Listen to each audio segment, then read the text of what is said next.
Namaskar, Swagatam. We would like to welcome you all on our 452nd journey, a milestone towards health awareness, towards brainstorming on current topics. As today's topic is very unique because government has issued a draft of regulations which will be a guideline for next decade to all Ayurvedic, Siddha, Unani, and so on institutes. So it is better to discuss today on various points, important points. I would like to welcome our guardians, Professor Madan sir, Madan Thangvelu ji, Vishnu Prasad Sharma ji, V.K. Agnihotri sir, and today's our guest, first on the platform, Dr. Peter Van Straten. Welcome, sir. Welcome. Swagatam. So, today we have professors. Today we have respected principals of Ayurvedic colleges who have the important and critical role to conduct the examination of Ayurvedic degrees, Unani degree, Siddha degree.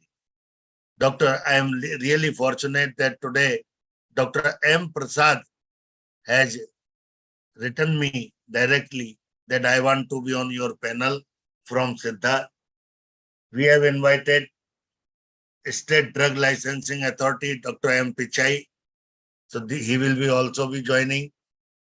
So without wasting much time, I would like to request Professor Vishnu Prasad Sharma ji, member NCISM, President Vishwa Ayurved Parishad Assam, and ex-principal Government Ayurvedic College Guwahati. Welcome, sir. Welcome. Professor Vishnu Prasad Sharma ji. Namaskar. Good evening, everyone. Respected Professor Madan Thangvelu, respected Professor Rajan Patankar, respected Professor V.K. Agnihotri, respected distinguished guests, eminent speaker, ladies and gentlemen. Today we have important webinar on National Examination of AYUSH Regulation 2022. Very important subject. In this webinar, in this evening, we have eminent speaker, Dr. Brijesh Mishra, Vice Principal, Department of Basic Principle, Ayurveda, Sri Ayurved Mahavidyalaya from Nagpur. So, sir, welcome, sir. Next, Dr. Bharat Saudara Gade, Principal, Sri Sai Institute of Ayurvedic Research and Medicine from Bhopal. I welcome you, sir. Next, Dr. Arjun Singh Baghel, Professor and Head Department of Basic Principle from Jamnagar. Welcome you, sir. Next, Dr. Muhammad Mohsin, Associate Professor from Aligarh. I welcome you, sir. Dr. Jaya Shankar Mun, Principal from Indore. I welcome you, sir. Last, Dr. Anil Shukla, Professor from Bhopal. I welcome all the eminent speakers, distinguished guests, ladies and gentlemen, to this evening webinar on National Examination of AYUSH Regulation 2022. Once again, I welcome all the eminent speakers, distinguished guests, ladies and gentlemen, to this evening webinar. Namaskar, over to Pavanji.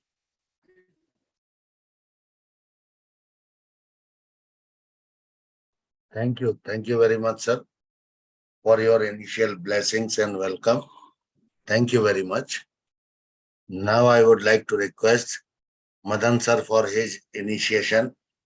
But before that, I would like to share the screen because that has been issued by the government for comments. This bill will be effective after having legal entity or legal identity. This is draft regulation, namely National Examination of ASUS Regulation 22 for suggestion, comments from public in general, and stakeholder in particular. So everything they are asking, only 4-page note, which I have circulated already yesterday. And I hope now time is less, only tomorrow's time is with us. Day after tomorrow means up to 24th, we have to submit our response. So please, I'm humbly requesting all the speakers to be specific, to be on point, and requesting humbly to Sri Agnihotri sir, because he is Ganesh ji and Mahesh Muni Vyas ji. So please write down all the comments point wise, so we will be able to compile them and then submit to the government for their action. Welcome all again, Madan sir. Pavanji, Namaskar ji, thank you for bringing us all together. This is the third of those events where we have brought many people together. We had a meeting earlier on Rasa Aushadhis, particularly mercury and the Minamata Declaration, and where we came together in large numbers. We had almost 3 or 4 sessions where we discussed, and then we send our comments to the ministry. And the second one was more recently, where we discussed the upcoming changes being drawn for the Cosmetics Act of 1940. Again, we discussed at length and we sent our comments to, and now we are delighted to be here again. We have many senior people here with us, and the issue on the table is very important, which is how to stipulate who qualifies to become a member, to join the Ayurveda and the ASUS educational institutions in India. That the ASUS stands for Ayurveda, Siddha, Unani, and SAMRIDDHI. Now, there are institutions for this. In terms of Ayurveda, there was a question asked recently, not too recently, but recently in Parliament, about the approximately 30,000. We have about 29,470 BAMS seats, that is seats for the first degree Bachelor of Ayurveda Medical Science, and in 419 Ayurveda colleges across India. The list of these colleges are available online. I will send you a link for this from the NCISM website. Now the question is, how do you select students? And also the same standard, how do we arrive at some standards for other admissions to Unani, Siddha, other colleges? So that is the reason why we've gathered here. It's wonderful to see such a large number of people here. Very senior people are here with us. So the document stipulates, Pavanji has shared the first page of the document, but it actually takes you through the details for all the courses.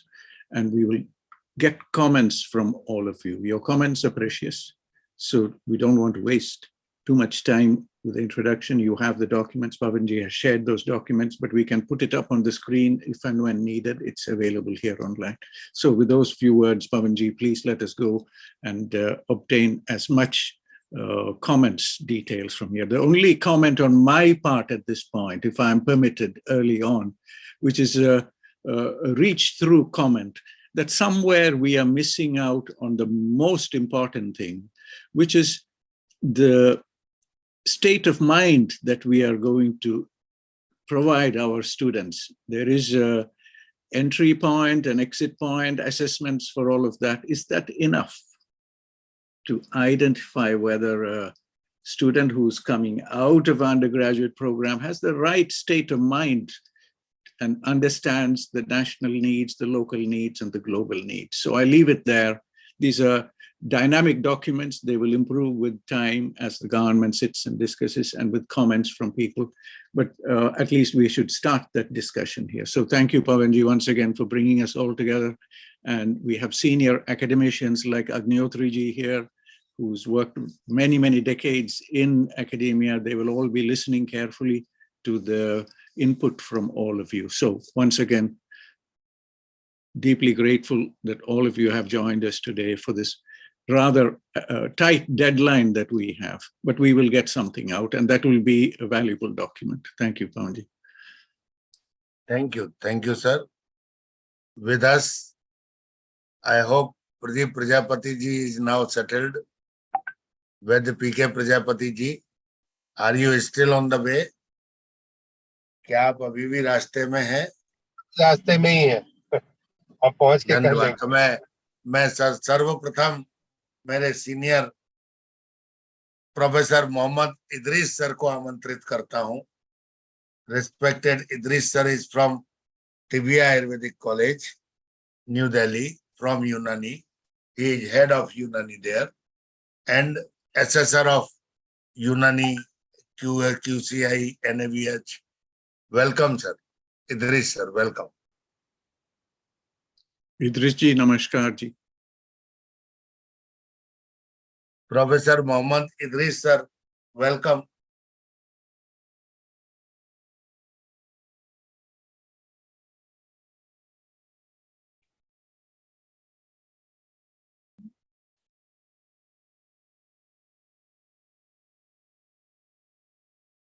Please unmute yourself, sir.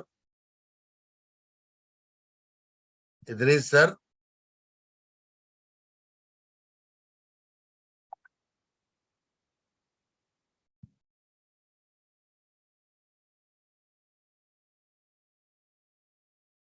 Idris sir के connections को दोबारा जोड़ने में हम फिर कामयाब होते हैं। तब तक हमारे साथ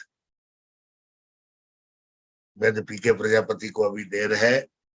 मैं यूनानी की बात जब शुरू हुई है तो मैं मोहसिन साहब से रिक्वेस्ट करता हूं कि इस विषय में उनका क्या विचार है जो नया बिल आया। मोहसिन देलवी जी,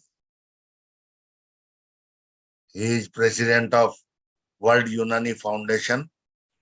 मैं फिर आयुर्वेद की बात शुरू करेंगे। आयुर्वेद के मेरे साथ सभी मेरे भाई और सीनियर एक्सपर्ट्स हैं। वेलकम मोहसिन साहब।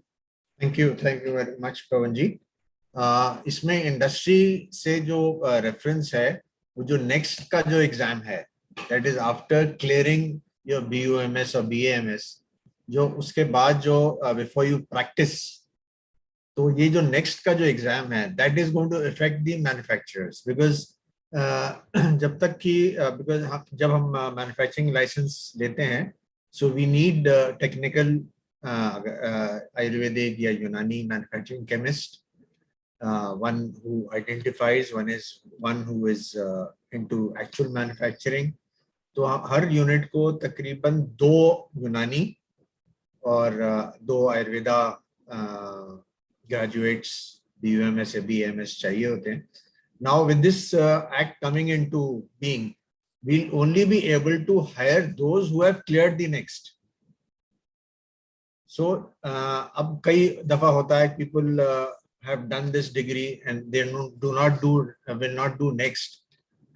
So that is going to be a shortage for the manufacturers. So this issue has to be taken care of in this bill. We will be putting an objection to this, and from Unani Drugs Manufacturers Association as well as from World Unani Foundation. So this is what is going to affect us, the manufacturers. Thank you. Thank you, Mohsen Sahib. Thank you very much. So now I would like to request Dr. Brajesh Mishra, Vice Principal of Sri Ayurved College, Nagpur. Welcome, Dr. Brajesh. Welcome. Pranam to everybody. नमस्कार. नमस्कार. आज की बात मुद्दे की करेंगे जो कि NCISM का एग्जाम का बिल है. तो इसमें खास करके मैंने जो कुछ पढ़ा, मुझे एक गुरुकुल सिस्टम वाला उस पर मैं फोकस करना चाहूंगा। गुरुकुल सिस्टम के एग्जाम्स जो 10 मतलब +2 करने के बाद 4.5 साल और उसके बाद 1 साल इंटर्नशिप, ऐसा। तो वो संस्कृत उनके लिए ठीक है, मैं समझता हूँ, लेकिन मुझे जहां तक लगता है कि गुरुकुल में यदि उसी प्रकार से केमिस्ट्री, बायोलॉजी और फिजिक्स, इन तीनों विषयों का ज्ञान, जैसे कि हम 10+2 सिलेबस में देखते हैं या अन्य विद्यालयों के सिलेबस में देखते हैं, यानी स्टेट के सिलेबस में देखते हैं, यदि उस प्रकार से पढ़ाया जा रहा हो तब तो ठीक है। अदरवाइज खाली यदि देखा जाए कि संस्कृत को ही बेस करते हुए यदि हम उनका एग्जाम लेते हैं और उनका 2 साल बढ़ा देते हैं, तो क्या वो 2 साल के अंतर्गत जो भी हम फिजिक्स, केमिस्ट्री और बायोलॉजी के बारे में देंगे, क्योंकि उसके सिवा हमारा एनाटॉमी और फिजियोलॉजी जो बेस होता है मेडिकल का, वह मेडिकल का बेस यदि उसमें बन सक रहा है तो ठीक है। अदरवाइज वो कहाँ तक सही रहेगा कि हम गुरुकुल पद्धति से पढ़ाए हुए बच्चों को, जो कि संस्कृत से पढ़ के आए हुए रहते हैं, मात्र संस्कृत में संहिता है इसलिए हम उनको उनका एग्जाम लें और उन्हें हम इसके अंदर इन्वॉल्व करें, वो ठीक रहेगा या नहीं ठीक रहेगा, इसके ऊपर मुझे लगता है कि सारे एक्सपर्ट जितने भी हैं उन्होंने मंथन करना चाहिए। क्योंकि फिजियोलॉजी और एनाटॉमी का नॉलेज आगे भी जाकर के आपको चिकित्सा के लिए बहुत आवश्यक होगा, whether it is in modern medical science और in Ayurveda medical science, both have may be benefited होते हैं उसके अंदर। तो मुझे ऐसा लगता है कि वो काम करना चाहिए। तीसरी बात मैं बताना चाहूंगा कि जो नेक्स्ट का एग्जाम है, नेक्स्ट एग्जाम भी एग्जिट एग्जाम, जैसे कि आपने बताया कि 5 अटेम्प्ट के अंतर्गत ही हम उनको अलाउड करेंगे, अदरवाइज उनका रजिस्ट्रेशन उस स्टेट में या फिर सेंट्रल काउंसिल बोर्ड में नहीं हो सकेगा। मतलब they will not be treated as a central government practitioner और रजिस्टर्ड प्रैक्टिशनर। तो ये जहां तक मुझे लगता है ये सही भी है। इसलिए सही है कि वह विद्यार्थी जो 4.5 साल तक मेहनत करके पढ़ता है और 1 साल की इंटर्नशिप जो कंपलसरी होता है उस पर को कंप्लीट करता है, और 5.5 साल कंप्लीट करने के बाद उसकी एक मेंटालिटी, कह सकते हैं फिजिकल और मेंटल दोनों ही स्टेटस इस लेवल पे तैयार हो जाना चाहिए कि वह इस एग्जिट परीक्षा को, नेक्स्ट परीक्षा को पूरी तरह से पास कर सके। तो ये मैं तो कहता हूं कि इस कदम को मैं सराहनीय बोलूंगा कि उन्होंने जो कदम उठाया है सेंट्रल गवर्नमेंट ने, एनसीआईएसएम ने, वो एक अच्छा कदम उठाया है, वो अप्रिशिएटिव है। और दूसरा एक और चर्चा करना चाहता हूँ नीट के बारे में। जैसे कि एक बताया कि नीट एग्जामिनेशन ये आसूस का अलग से होना चाहिए। तो थोड़ा सा मुझे लगता है कि इसके लिए यदि जब तक वह बच्चा जो आसूस के लिए मेंटली तैयार नहीं होगा, तब तक आपको उतने लोग नहीं मिलेंगे नीट का अलग से एग्जाम देने के लिए। एक बात बहुत ही आवश्यक है समझना उसके बारे में।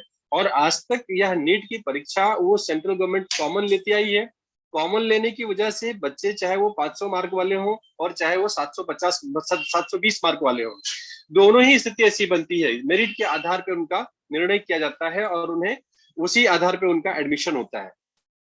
तो और दूसरी बात यह है कि 12वीं क्लास तक वह बच्चा फिजिक्स, केमिस्ट्री और बायोलॉजी लेके पढ़ता है, उसको पढ़ाया जाता है नीट के प्रिपरेशन के हिसाब से।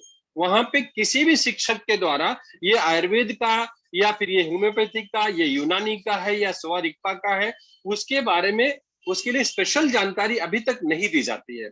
तो एक मेंटालिटी बनती है कि उसे एमबीबीएस या बीडीएस में ही एडमिशन लेना है। एक तो ये बात रहती है। दूसरा वो टाइम टेपिंग तो है ही है, और दूसरी बात ये होगी कि फिर आप पैसे भी इन्वेस्ट करते हैं, यानी नीट का अलग एग्जाम लेते हैं आसूस का, तो उसका भी इकोनॉमिकल स्टेटस पे भी प्रभाव पड़ता ही है। उसका अलग से 2000 लिया जाए, फिर एमबीबीएस बीडीएस के हर एक एग्जाम में वो भी 2000 लिया जाए, तो इस प्रकार से वो बच्चा डबल स्ट्रेस में रहता है कि वो जो है एमबीबीएस के लिए क्वालिफाई करे या फिर बीएमएस या बीएचएमएस के लिए क्वालिफाई करे। तो मुझे लगता है कि सेंट्रल काउंसिल ने इस पे भी एक विचार करना चाहिए कि एक्चुअल में कंबाइंड टेस्ट कराया जाए या फिर नीट जो है आसूस का अलग से लिया जाए। तो ये सब बातें हैं, मुद्दे मैं सामने रखना चाहता हूं कि जिसे आगे बढ़ाया जाए, उसके हिसाब से वो गौन किया जाए। जी बढ़िया जी, ब्रजेश जी, वेरी वेरी, सर। बहुत बहुत धन्यवाद जी, वेरी प्रिसाइज। हमारी तरफ से एक सजेशन है जी, अगर जर्मनी में देखो यस, तो एक सिस्टम है जी, स्कूल के बाद there is an option to work in that health environment. So there is a possibility कि शुरुआत से थोड़ा सा उस तरफ एक डायरेक्शन, दिशा दें बच्चों को, and exactly see sir. if they like और it. ये बेसिक, मैं बीच में रोकना हूं आपको, एक्चुअली ये बेसिक लेवल से जब बच्चा जूनियर और उसके बाद प्राइमरी लेवल पे जाता है, वहां ही यदि हम इनको बताएं एनवायरमेंट के बारे में। खैर एनसीआईएसएम और उसके साथ सीबीएसई सिलेबस अभी रिफॉर्म कर रही है, जिसके अंतर्गत आपको डाइट के बारे में पढ़ाया जाएगा, आपको नेचर के बारे में पढ़ाया जाएगा, और आपको कुछ मॉडर्न के साथ साथ में जो आयुर्वेदा मेडिसिन है कि वह हर्बल थिंग्स है, उनके बारे में भी सिलेबस करिकुलम में डाला जा रहा है।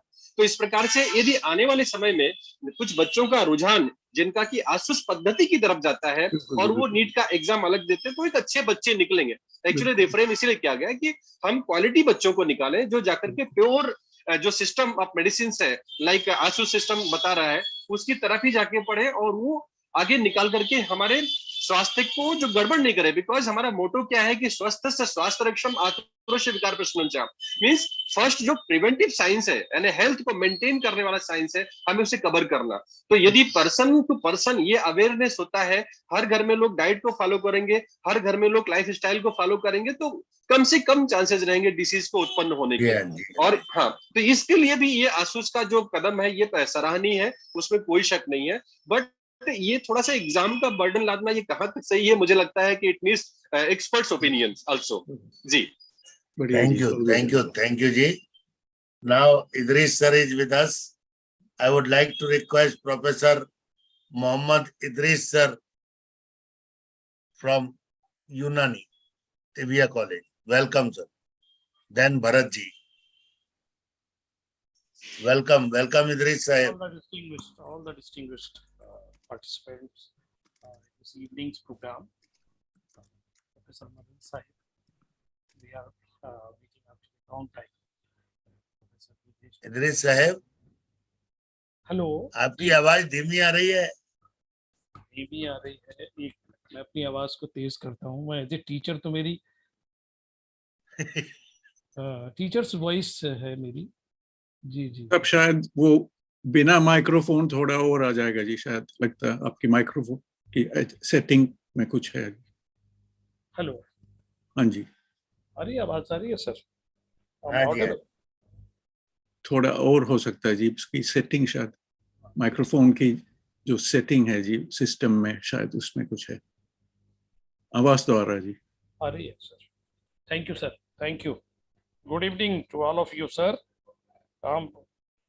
ऑडिबल? हाँ जी, एक्चुअली ये जो ड्राफ्ट रेगुलेशंस आए हैं, we should look behind the genesis, why it is necessary.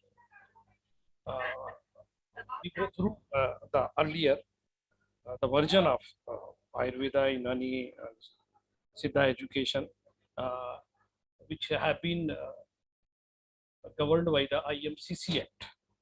Now it has been replaced by the NCISM Act, where we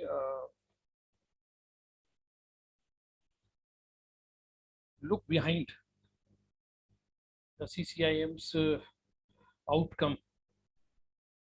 So we will find it is copy and paste of modern system medicine, the RNS or just MCIs. So we are copying their curriculum, we are copying their structure. So as a result, we are unable to produce a quality Vaidya or Hakim so far. So that's why a need arise to give a second thought regarding the quality education, training and practice of IUS's ASUS system. So first of all, I welcome this step. हालांकि बड़े देर से हुआ, लेकिन फिर भी चलिए, देर आए दुरुस्त आयत वाली बात है ये। इस पूरे regulations में there are as many as 6 exams, 5 exams for students and 1 for teachers. As Professor Brajesh ji talking about the need of combined test, as it is going on, still on through the CBSE, but my take is quite different, because the student come first of their choice is modern system medicine, then dental, dentistry, and then Ayurveda, then homeopathy, and then Siddha and Unani. So in this case, there is no choice at all. The by default admission by a student, and he again tried just to get more marks. So it is my experience for the last more than 30 years. In the first year, the student again tried to get more marks to get his choice in modern system of medicine. So it is a dilemma on the part of a student. When we separate these two systems based on the choice of student, if he wants to get in the stream of modern system of medicine, then there's no problem. If he want to opt Ayurveda, Unani, or Siddha, Suvaripa exclusively for Ladakh people. So he exclusively prepared mentally to study the ASUS system of medicine. This is the main thing. The second is the pre-Ayurveda or pre-Unani, which is based on the matric admissions. It was earlier, perhaps many people know in that scheme. Still, it is going on the Unani side. In many colleges of Unani, there's 10 or 20 seats of pre-dip in which the Oriental side students are admitted there. So there is no need of having so much anatomy and physiology. I beg to differ, Professor Brajesh Mishra ji. मैं उनसे माफी चाहता हूं sir. हम इतनी anatomy और physiology की जरूरत नहीं है sir as a general practitioner of Ayurveda और यूनानी. फंडामेंटल्स की जरूरत है हमें और उन फंडामेंटल्स को ही हम पढ़ाएं.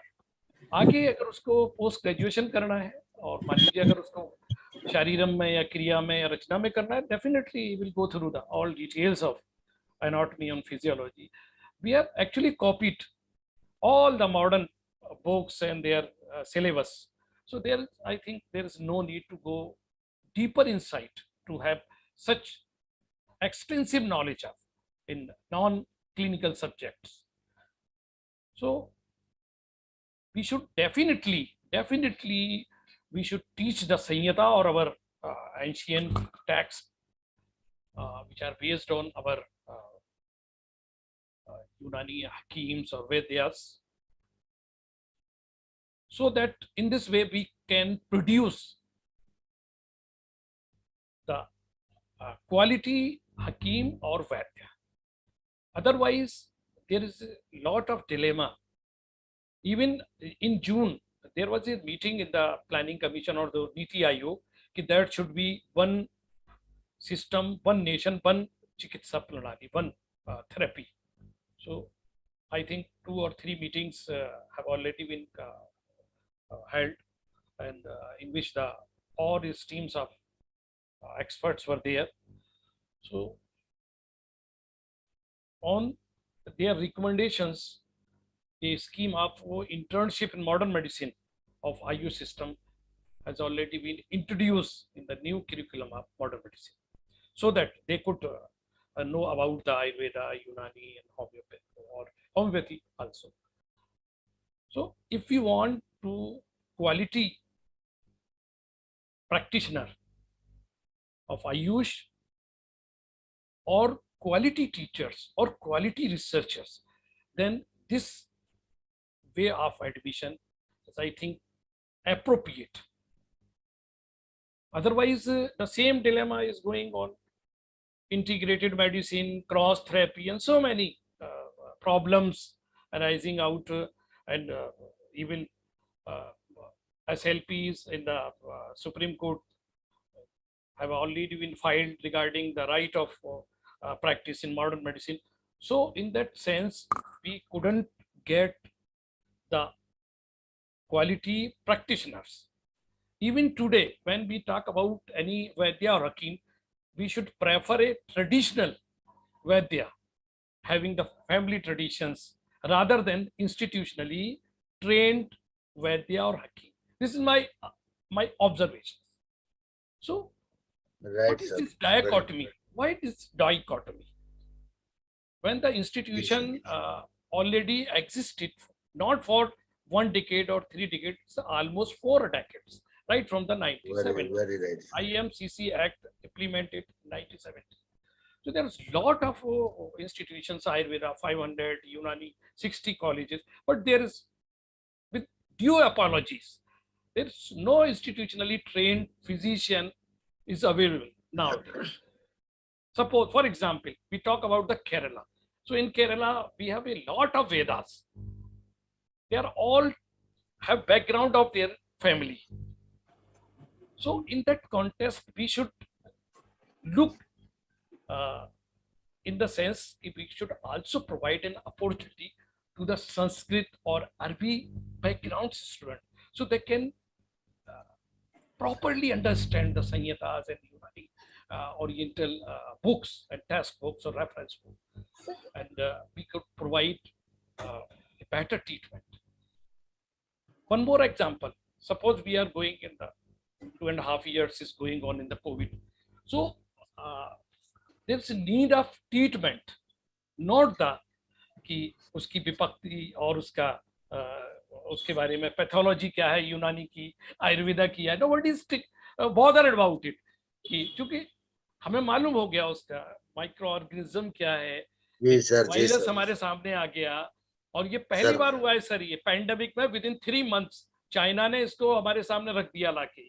तो we are more concerned about the treatment. So this part we should have to take in our mind, or we should produce of teachers or practitioners or researchers of pure Ayurveda based or Unani based. So this is my humble submission, sir, based on my teaching experience. So we should leave the copy and paste. First of my request to all of you, sir, we should leave behind this copy and paste of allopathic system. We have our old system, codified system. We have all things. नहीं, आज की ये चर्चा sir particularly उसी regulations पे बहुत है। अच्छा सर, इसके लिए आप साधुवाद है सर, इसीलिए आपने एक मैं अब एजुकेशन अपने का अग्रिम उठाया वक्ता सर। इसमें सर, इसमें जो टीचर्स का आपने रखा है टेस्ट, वो भी एक वेलकम स्टेट, लेकिन उसमें सर एक चीज जो 8 प्रोविजन अंडर प्रोविजन 8(2) में जो उसमें एसोसिएट और प्रोफेसर के लिए रखा है, वो आई थिंक उसको नहीं रखना चाहिए। एंट्री लेवल असिस्टेंट प्रोफेसर का होना चाहिए और एंट्रेंस टेस्ट, और उसके बाद डेप्यूटेशन में भी लिख दिया है इन्होंने, there is no need, deputation के लिए कोई नीड नहीं है कि उसको फिर से टेस्ट किया जाए। बाकी कुल मिला के ये जो रेगुलेशंस आए हैं they are quite appropriate and need based, और इनको हम लोगों को फॉलो करना चाहिए। और देखते हैं फिर, ये तो सर ये तो ऑनगोइंग प्रोसेस है sir.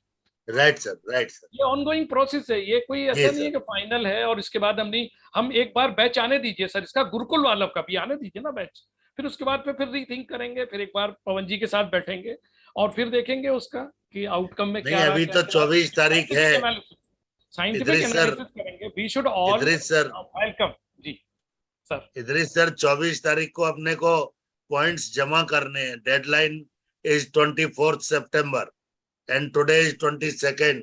So I am eager to listen expertise from all the principals and professors regarding this regulation to enable me to compile these through. So now Prajapati ji is with us. Before Bharat ji, I would like to request our first speaker of the day, though he is late. Welcome, welcome, welcome, Doctor. हमको बोलना है sir या भरत जी को बोलना है? आप जैसा चाहें, मालिक आप हो। अरे thank you Vishnu Sharma ji sir, boss Idris ji, और जितने भी लोगों ने पहले बोला और जितने लोग आगे बोलने वाले हैं उनका सबका वेलकम।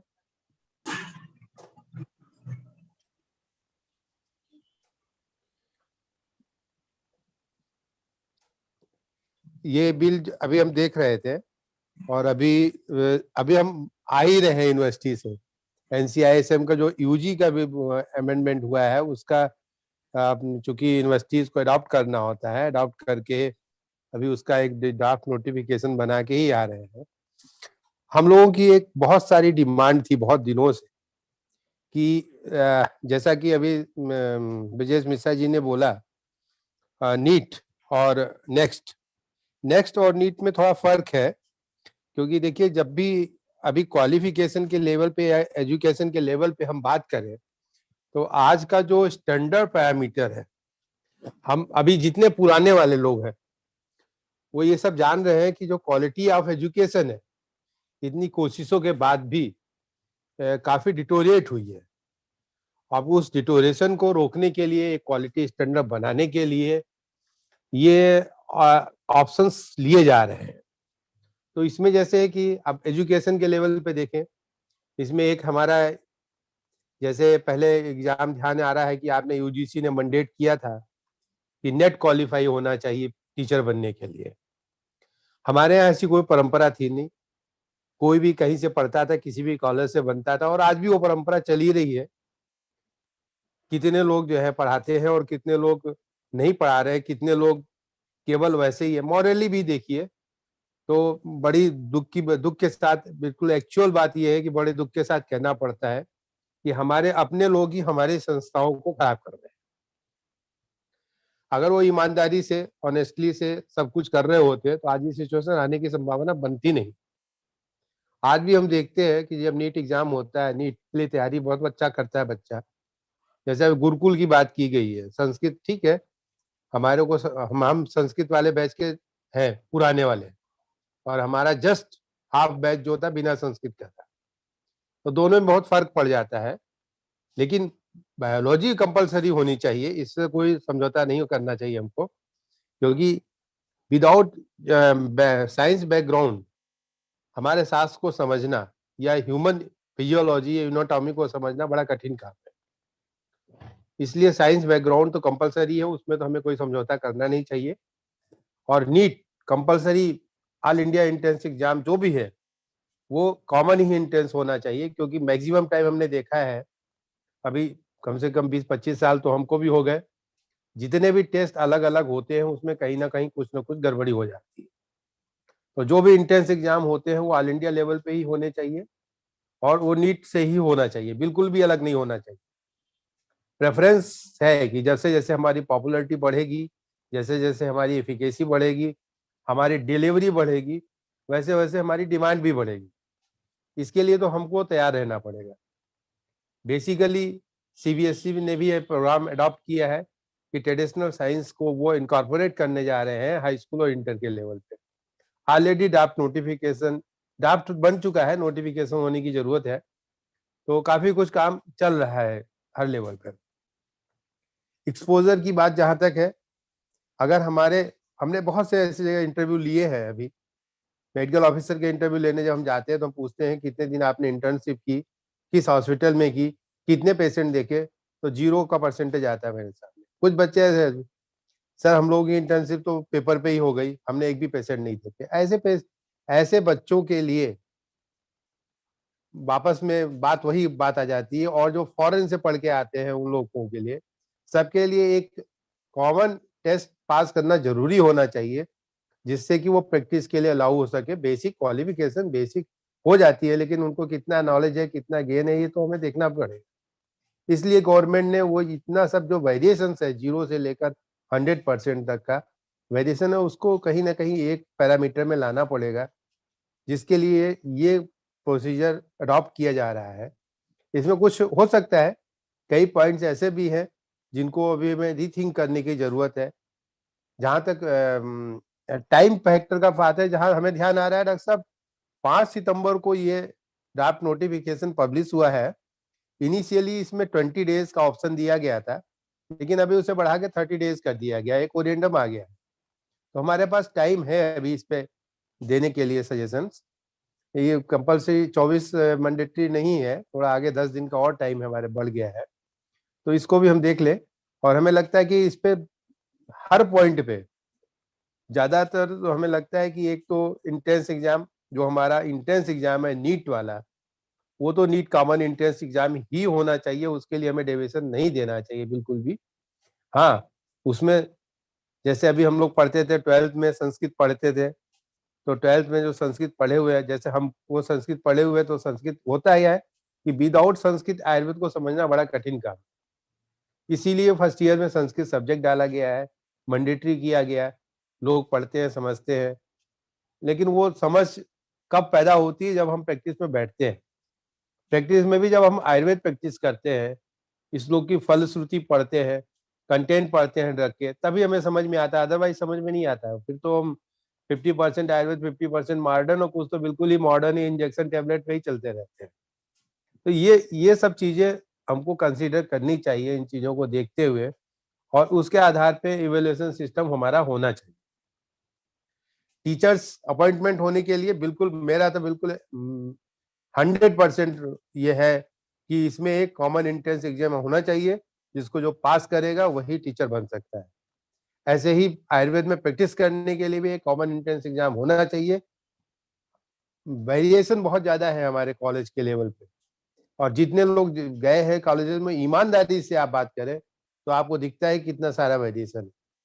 तो उन सब चीजों को एक स्टैंडर्डाइज लेवल पे लाने के लिए, एक क्वालिटी उसमें डेवलप करने के लिए, ये 2 टेस्ट तो कंपलसरी, प्री टेस्ट और पोस्ट टेस्ट, टीचर के लिए भी और प्रैक्टिशनर्स के लिए।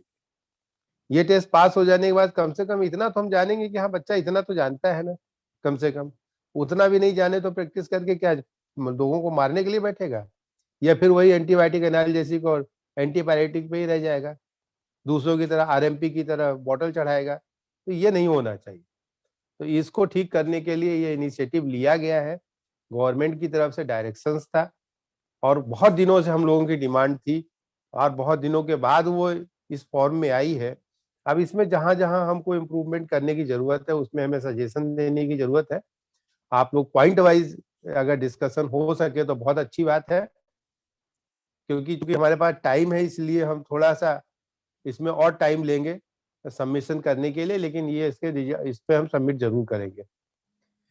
So thank you for taking the initiative on this platform and discuss the points. I have basically focused on that point which should be dealt in such a way that it should be taken in a care. और पवन जी को हम बहुत बहुत धन्यवाद देते हैं, और बाकी जो लोगों को भी धन्यवाद देते हैं। कुछ और पॉइंट होंगे तो हम लोग बाद में भी डिस्कस करेंगे। ये मेरा अपना सजेशन है कि यहाँ इम्प्रूवमेंट यहाँ पे होना चाहिए। Thank you. धन्यवाद, बहुत बहुत धन्यवाद सर। हमें भरत जी बहुत सुबह शुरू से जुड़े हुए हैं। Doctor Bharat Chouragade, principal, Sai institute of Ayurveda, Siyaram, Bhopal, a unit of Mansarovar Group. Welcome, Dr. Bharat. Welcome. Thank you, Kamlesh Pawan ji, ji. Dwivedi ji जाइएगा मत जी।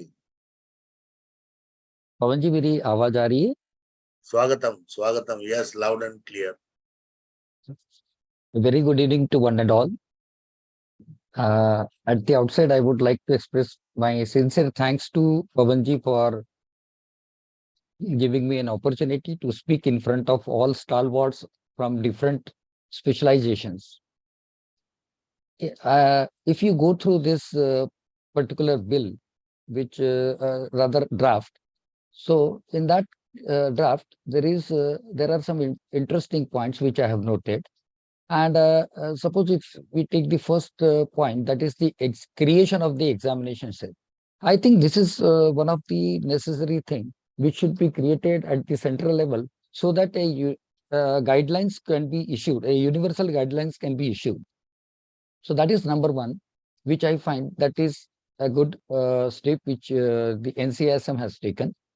Now, coming to the point number 2, that is the national eligibility cum entrance test. I agree with the previous speakers that this need should be a common need. It should not be a separate one. Why? Because Dr. Brijesh Mishra has very clarified that the students will get confused as to where to appear. And again, there is a question of economical burden. And the question is whether we will get sufficient number of students who will appear in a separate NEET exam for ASUS. So I think that this point is well taken by the previous speaker. And I also strongly believe that the need should be a common need as it is going on. It should not be a separate one. Now coming to another important area, that is the next. Now here I would like to have some special comments that this next is also a welcome decision, and I welcome that this next should be conducted. It should means because we are falling low in the quality of standard of education. So if we want to improve the quality of education, then this next exam is definitely a very important step. But here, if you go to the point number 6, where the national exit test, it has been given. Here there are few points. That first point is that the exit exam will be conducted in the month of February. Now, my humble submission is that the examinations are not done in all the university at universal level. So it is possible that a person or the student who has not completed 270 days in the February, he will have to wait for 1 more year to get through this examination, because he will not be able to complete 270 days, which is the minimum requirement of the internship. So that is my one point which is to be addressed. And with reference to the maximum number of attempts, I consider I believe that 5 attempts, they are more than sufficient for us, for a student to clear that examination. Now, there is one point which I just want to elaborate on that, because thanks to Dr. Prajapati sir. Why? Because he has already given the information that it has, the last date for submission has been extended. So I may take 5 minutes more if Pavanji gives me the chance to speak on this particular aspect. So I was going through the exit details for the MBBS examination. Now, very interestingly, I found that in that particular examination, there is the structure of the paper, it is well defined. Now, how the paper will be conducted, how many types of the paper will be there, and for 3 days, this examination was 3 days examination is planned. And two, as we know, in this particular examination, in the next point, no clear mention is there. Means if you see, there is only one word they have used, and that is to look after the practical knowledge of that particular student. But how that is going to be done, that is not described here. So if you see that in case of the MBBS examination, they have the next paper 1 and paper 2.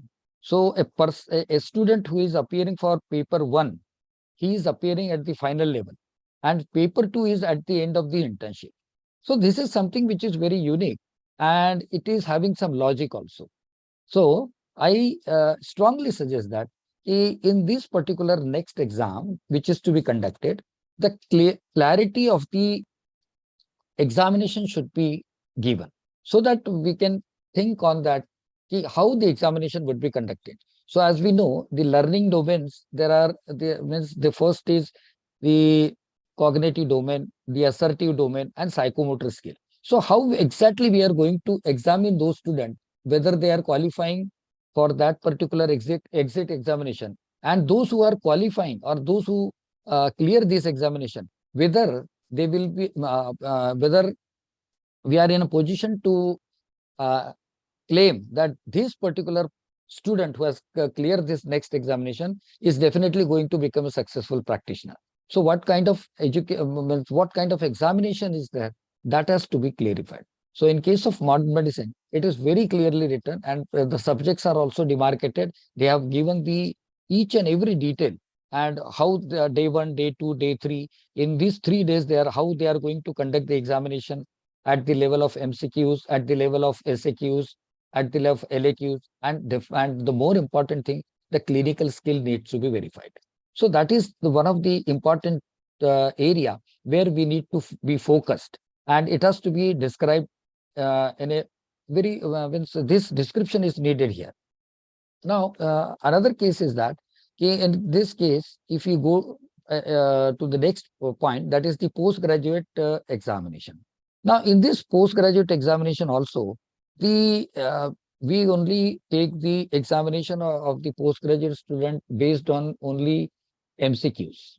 Now, here also, I just want to add one thing, whether it can be modified a little bit, because this is based only on cognitive domain, or most of the time, or at the most assertive domain. Now, what about the psycho domain? Because ultimately, when the student is going to enter into the PG, the most important domain is the psychomotor.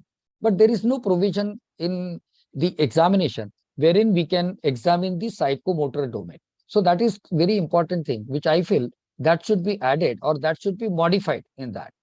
And with respect to the national teachers eligibility test, so in point number 2, if you see, they have written any person who desire to take up teaching profession at any level.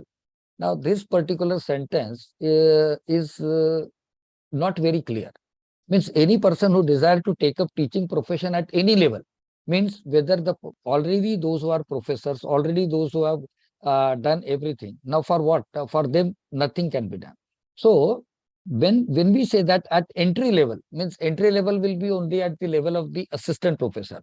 Do you mean to say that the person who has been recruited or the person who has joined as a teacher, he will have to give a examination at the level of assistant professor, and then when he is eligible for getting promoted to associate professor, again he has to give the examination, and then when he is eligible for the professor post, again he will have to give the examination. So this point is not clarified in this particular paragraph. So that needs to be very clear. And here the pattern is given, that is aptitude based and shall be focused on teaching aptitude. Now, my very humble question, suppose if that particular person is opting for, if that particular teacher is a teacher who belongs to Kai Chikitsa, Shalya Shalakya, or any of the clinical departments. So, in that case, whether only this teaching aptitude is sufficient, and what about the clinical skills? What about the clinical acumen? How we are going to test that? Whether he knows those surgeries or not? That also is not clarified, and that is to be clarified here in this particular area. So that is also one of the things which I feel that this needs to be rectified, or rather either it is to be clarified or it is to be rectified. Now, with respect to the Gurukulam, already the comments of the Prajapati sir and Tejas Mishra ji, I agree to that. This is means I have nothing to say more than that. So particularly, I am my comment were related to the next and all India PG entrance and the national test for teachers test. So these are the 3 points. But I really welcome the means the bill, which definitely is given for improving the standards of education in Ayurveda, and that is the need of the time, because ultimately what the quality matters a lot. So thank you very much.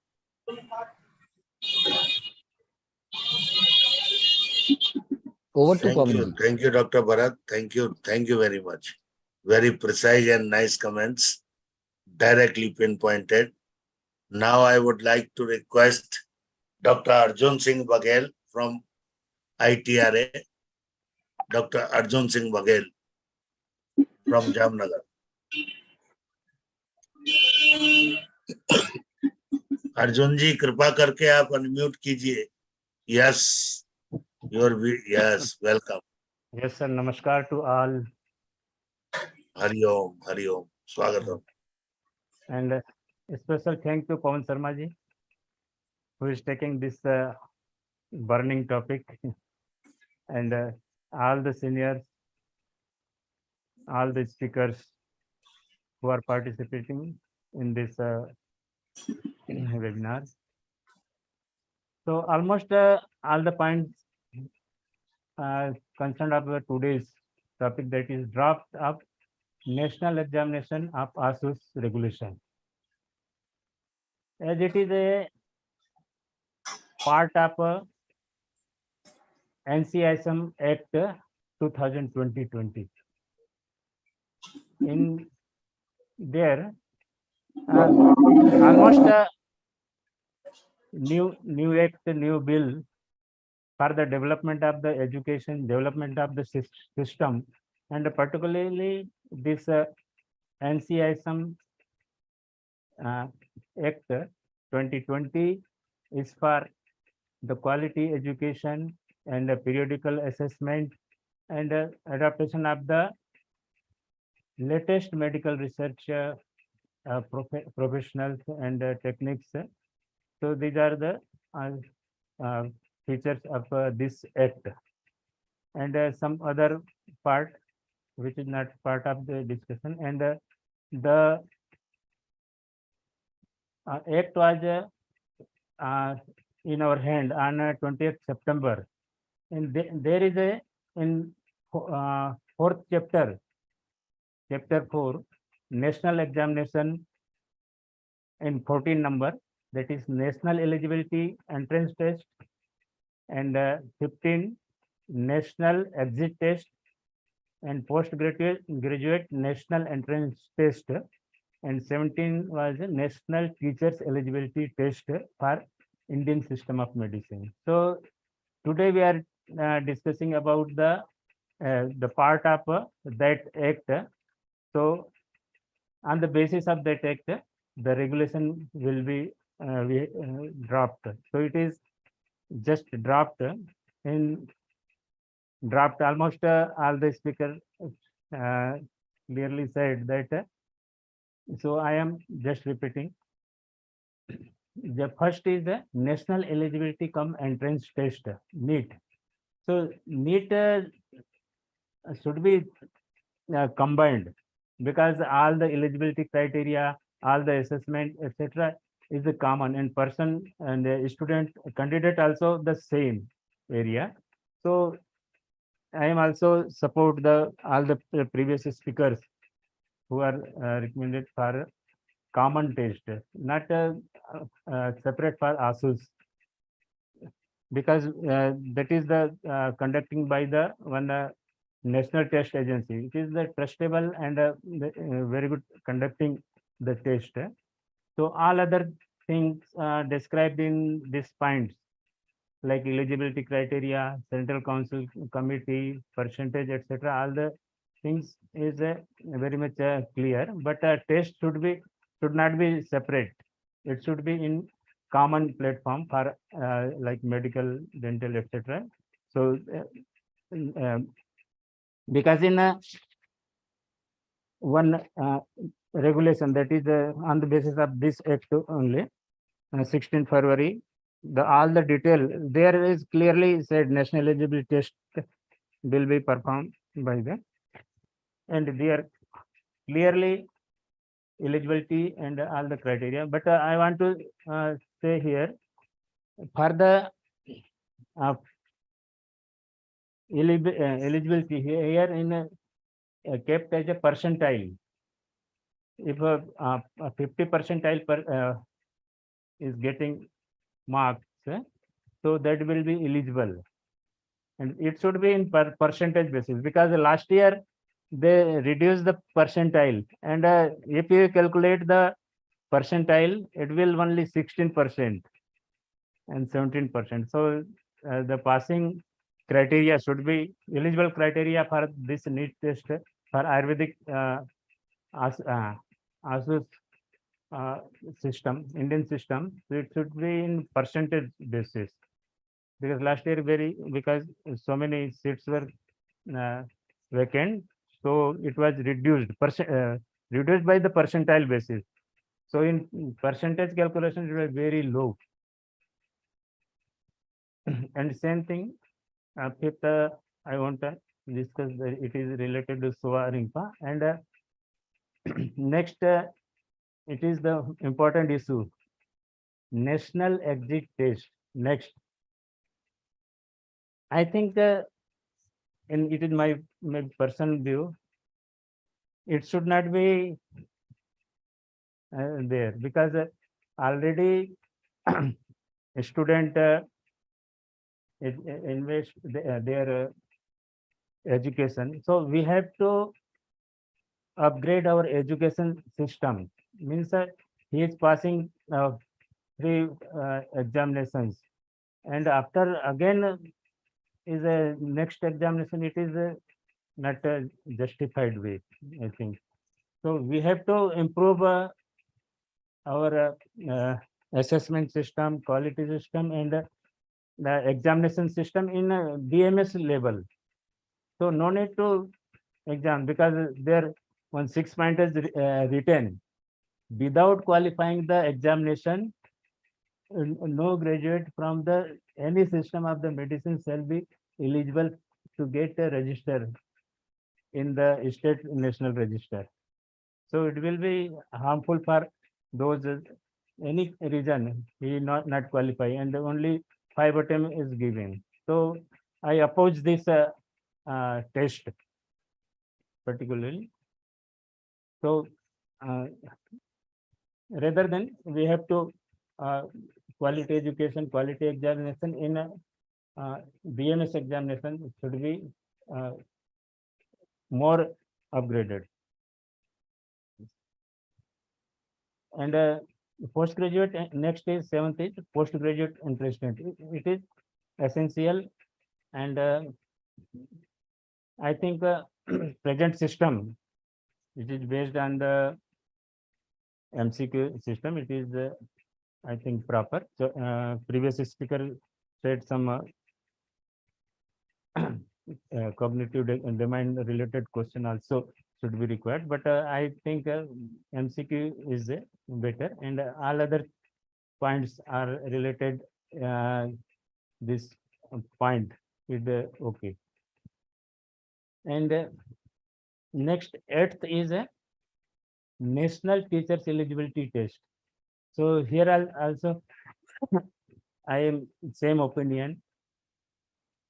Test is required, but not it should be in initial level only for the assistant professor only, not for associate nor associate professor or professors,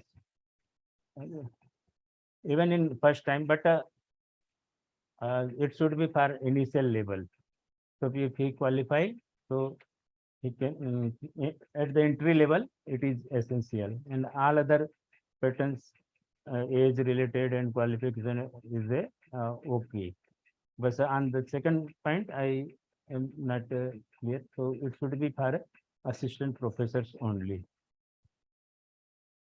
And 9th point, pre-Ayurved entrance test. So I'm not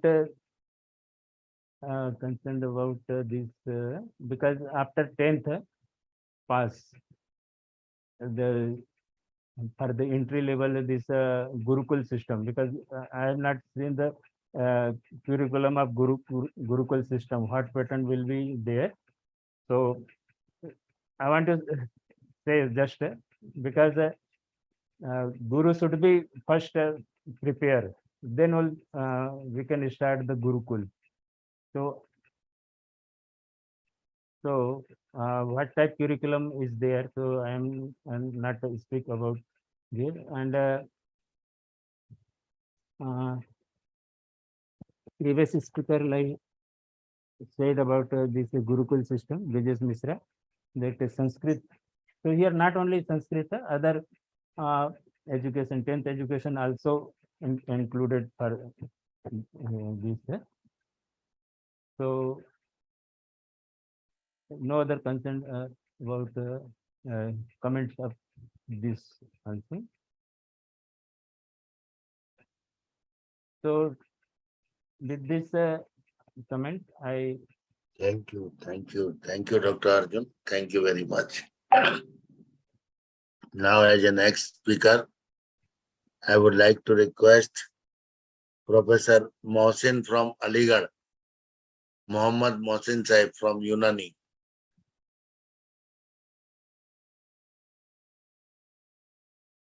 Dr. Mohammad Mohsin Sahib, please unmute yourself.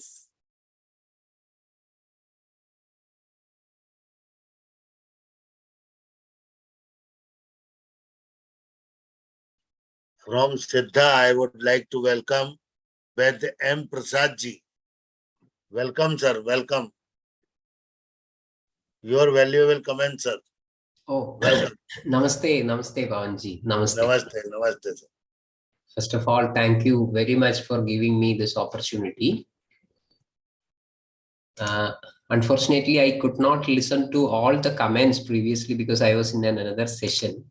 But anyway, I think I was very curious about this session, and I hope I am audible.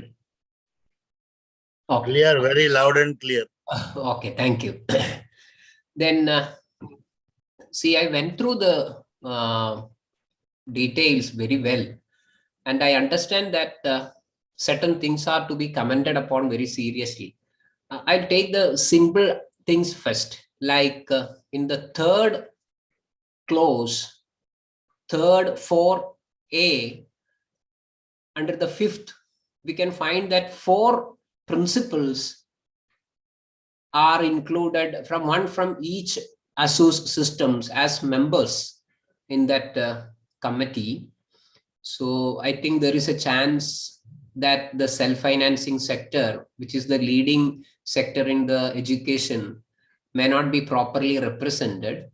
So that may be modified as 8 principles, 2 each from ASUS systems, 1 from government or aided college, and 1 from a self-financing college. And that will make sure that the self-financing sector is properly represented.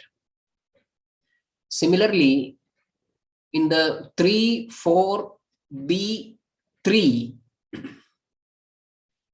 there is a clause that the committee can co-opt any expert as per the requirement with the approval of the chairman.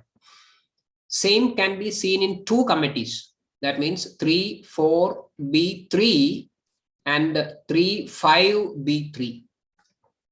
So there is a possibility of improper or insufficient representation of experts. So in both the cases, I would like to change or modify the clause as the committee can co-opt any number of experts. Not any expert, but any number of experts as per requirement with the approval of the chairman or the technical committee. Now, the main things, that is the national eligibility cum entrance test. I happened to listen to 2 speakers, the earlier speakers. It is really a matter of concern whether there will be sufficient number of participation from the students for a separate AYUSH NEET, or whether the good stuff or the cream of the students will opt for it. Such concerns are very, very serious. So it is a matter which is to be properly, we will wait and see policy will be the best. But in any case, if at all we go for it, a specific timeline for the conduct of the examination and the admission process is not mentioned in it. Generally, all over the country, ISM counseling is conducted very late every year, perhaps the last one among the professional course admissions in the country, entire country. This actually generates a huge loss of teaching hours and academic timetables. And the students will be quite stressed out of it. And this really impacts their enthusiasm negatively. So that should be modified. When we introduce a new or separate NEET test for AYUSH systems, the timeline of the procedural formalities can be published in advance. Every year in this month, there will be the exam and the admission process will be closed by a stipulated time and the classes will start. That can be very clearly published well in advance. So that will make the entire procedure more reliable and professional. Now, regarding the next exam test, actually, I have a few comments on it. First of all, the very idea of the next is neither logical nor ethical. I repeat, the very idea of the next is neither logical nor ethical. The declared aim of the BAMS degree course at present itself is to bring up high quality practitioners in Ayurveda, and the curriculum and the syllabus were and are designed to meet this target. Accordingly, there are timely examinations conducted at the end of each profession. And the qualification for appearing in these examinations is based on term-bound examinations conducted by the colleges and internal assessments as well. And also, there exists proper filtering of students in each level, like the number of chances to clear the papers of a particular profession, elimination from the course, etc., etc. And a student qualifies for the final profession examination only if he or she has cleared all the papers of the previous professions. So there is no logic at all in prescribing a test during or after the internship period. And it is quite humiliating as far as the candidate is concerned. Next examination is devaluing all the hard work done by the candidate to get the university examinations passed. Also, it makes the entire exercise of the university examinations a mockery. That also should be identified. This is not justifiable. This is against all humanitarian considerations. And it is specified that a number of 5 attempts shall be given to a graduate to qualify in the exit. What is the rationale behind this? How can one say that university graduation stays void after failure in a test which is not conducted by the university? And 5 attempts takes 5 years minimum. The age of the candidate will be nearly 29-30 by that time. It is not fair to throw the candidate out of the stream at that age, asking him to surrender whatever he or she has worked for to date.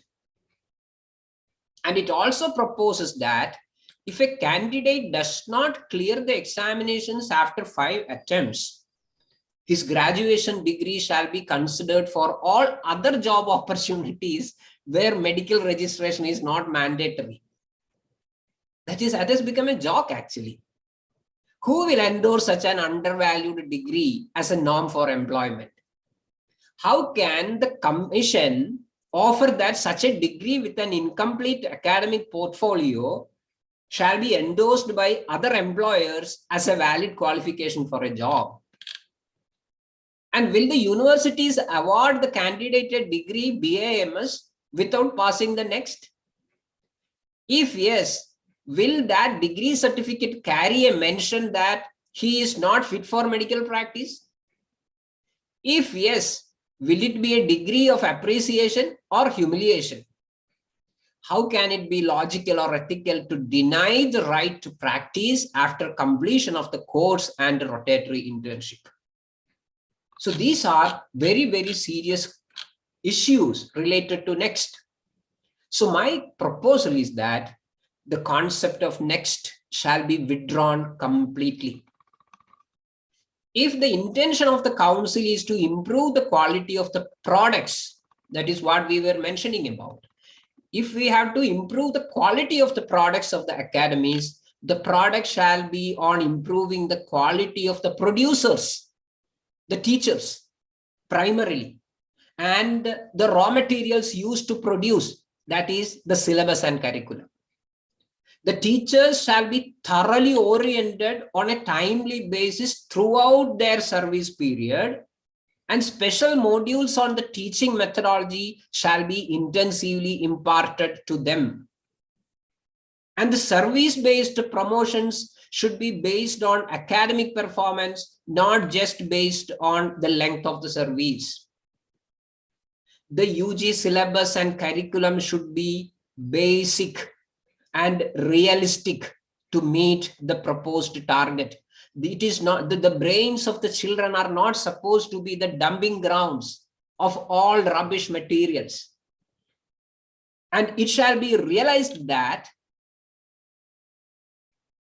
the students never come out of the transitional jerk. That we have to understand. They face a transitional jerk once they come into the Ayurvedic stream, and that is left unattended. The transitional curriculum introduced in the present revised syllabus is not at all sufficient for the purpose. Allopathic subjects enjoy an undeniable edge over Ayurvedic topics in the present syllabus as well of the UG course. If we need to correct it, keep all allopathic topics away from the syllabus for the first 2 years of the course and train the teachers to teach one basic Samhita thoroughly during this period.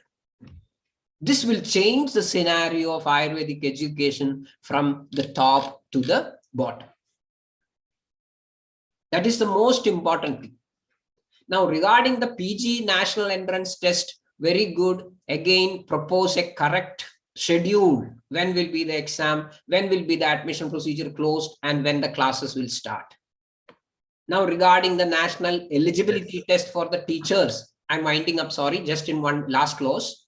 The age limit is fixed as 45. But there may be exceptions for the reserved category of candidates in different states. So that should be addressed. Similarly, I appreciate the strong move to improve the quality of the teachers. And that is really a welcome move. Meantime, the age limit may be reviewed and permit or encourage teachers, Vaidyas, experts in the field of Ayurveda who fall above the prescribed age limit to join the academy as honorary professors of different categories like distinguished professor, emeritus professor, adjunct professor, visiting professor, etc., etc.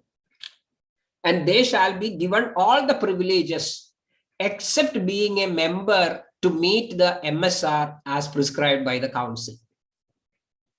So I think these are a few suggestions which are quite interestingly highlighted, and these are my view on it. And regarding the pre-Ayurveda test, the 7-year course, it is quite funny to see that 65% marks in the 10th standard is given as the criteria. No, nothing specified. Whether it is a total of 65%, 65% in science subjects, 65% in science subject plus Sanskrit, nothing specified, just 65%. The commission should understand that at present, with 65% marks, a student will not get admission for a +2 class in a standard college or school. So ultimately, this course will be becoming a dumping ground for substandard students. That should not happen. So that should be definitely, that standard should be raised, and it should not end up in 65%. You can give weightage to those who have studied Sanskrit, no problem. And if it is designed as a parallel academy or an autonomic academy, the terms of operation should be clear, well documented. It should not end up in making an academy which produces further substandard graduates. I hope I am clear. Thank you very much, Pawanji, once again. Thank you, Dr. Prasad. Thank you very much. You are very pinpointed and clear in your views. Thank you very much. Now I would like to request Dr. Kamlesh Kumar Dwivedi ji, if he is here. I am trying to connect him again. Dr. Jai Shankar Mundji. Welcome, Dr. Jai Shankar ji, Principal, Shubhdeep Ayurved College, Indore, my friend, Dr. Namaskar, Jai Pawanji. Shankar Mundji. Welcome. Thank you. Namaskar, Pawanji. Am I audible? clear, Okay. visible also. So thanks for me, Miss, that I am part of this also because anyway, this is really a good initiation taken by NCSM. And recently I heard the talk about particularly on this by Dr. Prasad. So anyway, Dr. Prasad has very categorically told all those things, but on my view, there are certain different opinions are there. So my view definitely I'll give as especially on Gurukul point. I'm requesting this Gurukul should not be under private system, but my request to NCSM that this Gurukul system, whatever going to be introduced, must be under central government only, or to be regulated like under RAV, or so that really the products can come out in good way.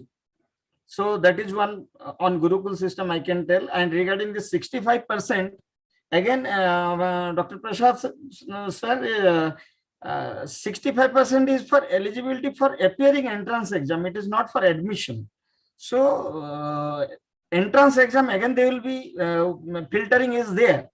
So I hope so. 65% is quite good enough for making this, because another they are going to conduct the exam, and 65% in 10th is okay. So far as my view is concerned, because ultimately, again, entrance test definitely sometimes, or due to some reasons, in the 10th standard or in the annual exam, if they are unable to give their best, they will be getting chance in the entrance exam. Sometimes 65% people who has scored, he can be the topper of entrance test also. So that's what my concern is, that 65% is good enough. And on other point, what Dr. Prasad sir has told, I'm totally agreed on most of the points. He has quoted very categorically said. And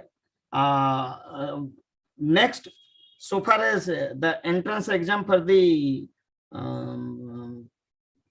internship people, so definitely because when the MBBS people started completing their education from the foreign, like MBBS degree from the foreign, so it become inevitable, or we can say the central government has to bring these things. So central government has brought because whoever studied in India MBBS course, it is their demand that those who are coming from the foreign, like Ukraine or like Russia or like any Kazakhstan, whatever the countries are there, so they are not at par. So because of that only, the government has taken this initiation. Yes, they have to appear for one exam for this, and later on, now for those who are studying in India also, they are also part of that. So it is, I think, Commission has taken this step because on the MBBS people, they are following this, so we have to also follow. This is what my assumption is that. So Prajapati sir also told these things. Namaste sir. So it is up to you, Commission, to rethink on that, whether it can be. But on that particular internship, I can request, if at all they are going to introduce this, so do not fix it in the month of February. If because sometimes because of the exam delay or anything, any other issues, sometimes throughout the year the students are coming or passing final year and joining in throughout the year. So for that, my request or to the NCSM bodies and Prajapati sir also and other dignitaries also, so if it is possible to conduct twice, if at all exam they are going to fix, let the exam for the internship people can be conducted twice, and the minimum days to be completed is 180 days. Then that will be good, because after 180 days, students started preparing for entrance exam. So it will be good. Instead of 270 days or 9 months, 6 months can be a good option, and 2 times exams can be conducted. This is what my view, sir. And regarding all other points, especially all the dignitaries have told all those things, and few points again I'm telling regarding the number of attempts. So number of attempts, 5 attempts, like that, all those points are there.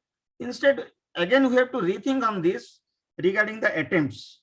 So rightly what Professor has told, that students will be under severe stress. So that stress part needs to be addressed by the commission, and this is mostly we are telling. And finally, I'm just touching last point, that for the teachers, for the eligibility, it is mentioned that one is about 45 years age limit is there, and for the assistant professor, associate and professor, everyone should write the exam. So my point is that for the entry level or after passing PG exam, for the appearance in this, it is okay, but some other way can be rethink on this for the associate professor and professor.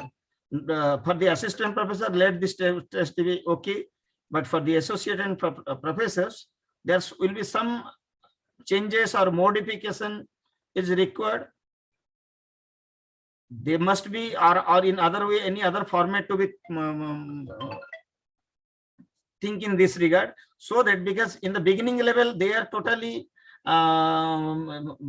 in the flow of study only, and when they are becoming associate professor and after becoming professors, their means entrance test or facing entrance test will become lesser and lesser. So some other forms of examination can be think on this, and I hope I have touched all those points. And thanks all the dignitaries, and thanks Pavan sir also, and my regards to all teachers, especially Prajapati sir, Baghel sir, and other teachers also. And Professor, thank you. After a long time, I met you. Namaskaram. So come on now. Sorry. Actually, Pavan sir, Prasad sir is my classmate. We have studied together. Okay, he is actually from Ayurved only, and we are in the same hostel we are staying. So his son is also studying in DHU. He is also my student, Bharadwaj. Thank you, Prasad sir. Namaste, namaste. Thank you, Pavan sir. Thank you, Dr. Jayashankar ji. Thank you. Madan sir. पवन जी नमस्कार. Welcome, welcome, sir. नमस्कार जी. सबका आ गया जी. सबके comments हमारी तरफ से, Pavan ji, my feeling, like with that earlier draft for the revision of the cosmetics bill, is that this is the first attempt at putting some stipulations together. So Prajapati ji is very right in saying there is a need for defining some norms, and this is the first attempt at the first draft of that attempt. So that is the first thing. Let us not look too much into the fine details as what is there. The first question is, are the big broad areas listed here important? I think I agree completely that it is important to have some stipulations, especially at a time when we are discussing the global agenda, we are discussing reviving Ayurveda within the community, the strength of this knowledge. And I liked the comment made that this is only a first draft. Prajapati ji, as I said, it took us into this space. Where to go from here? We need a NEET exam, whether that NEET exam is for all the medical opportunities. So that is a very important question.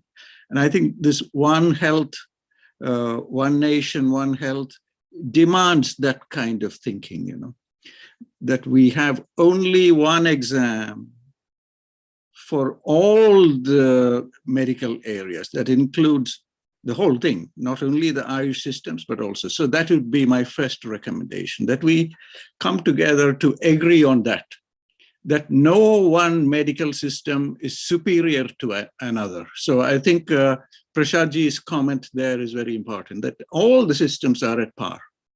And we need to agree on that at all the levels, at the educational level, at the institution level, at the ministerial level. We must all come towards that first baseline thinking.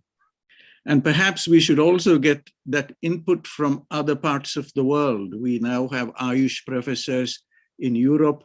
Shantala Priyadarshini is there in Riga in Latvia.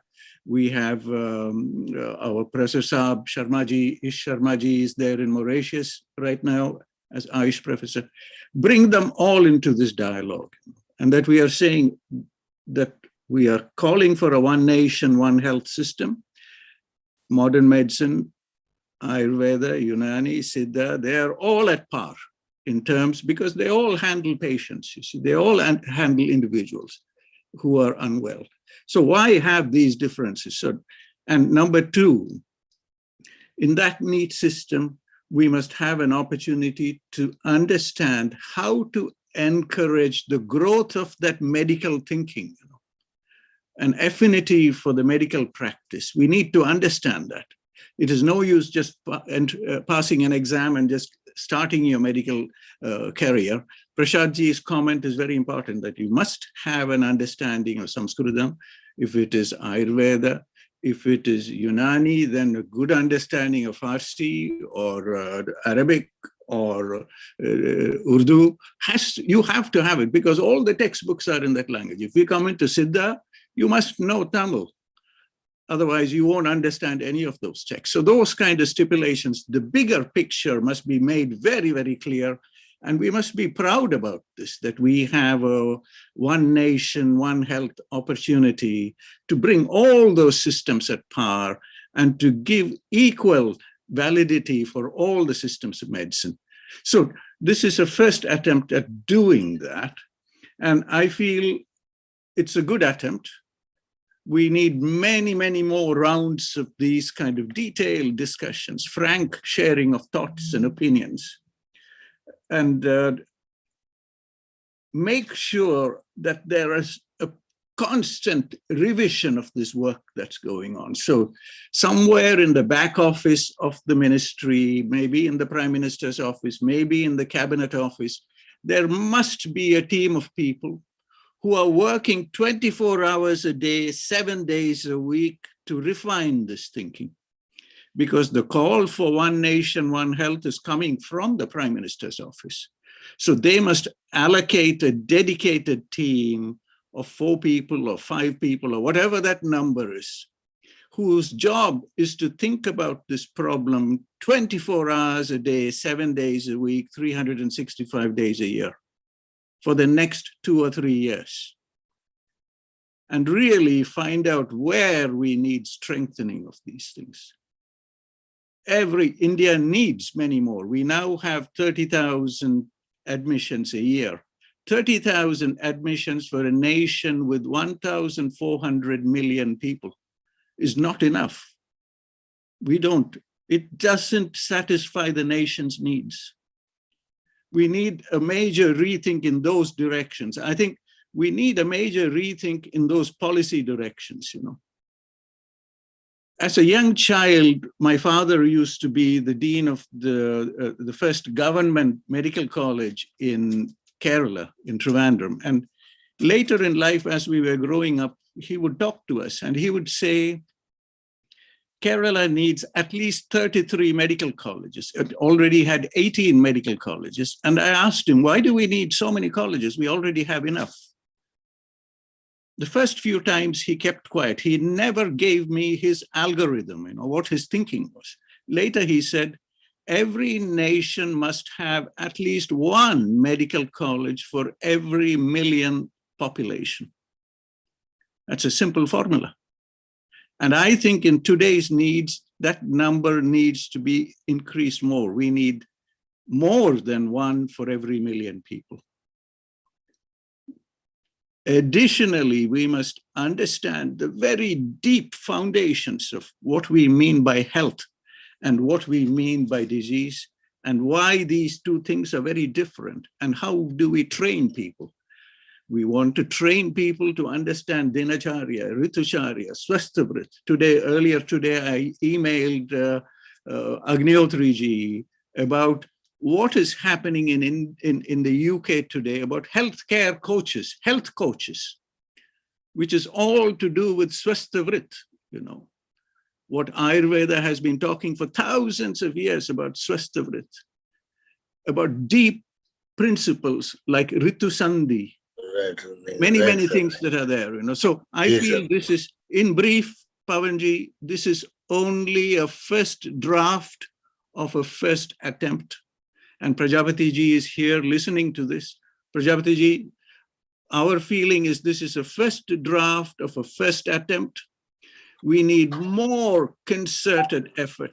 Number 2, NEET exam must be only one for all the disciplines, for all the health and care disciplines. And from there, we must find some method to identify those who have a vasana for Ayurveda. Dr. Dineshwar Prasad from Bihar was raising his hand. Hanji, please, Pavanji. So I could go on for hours on this, but we want to gather as many more opinions, please. Dr. Dineshwar Prasad ji, Swagatam. Dr. Dineshwar Prasad ji.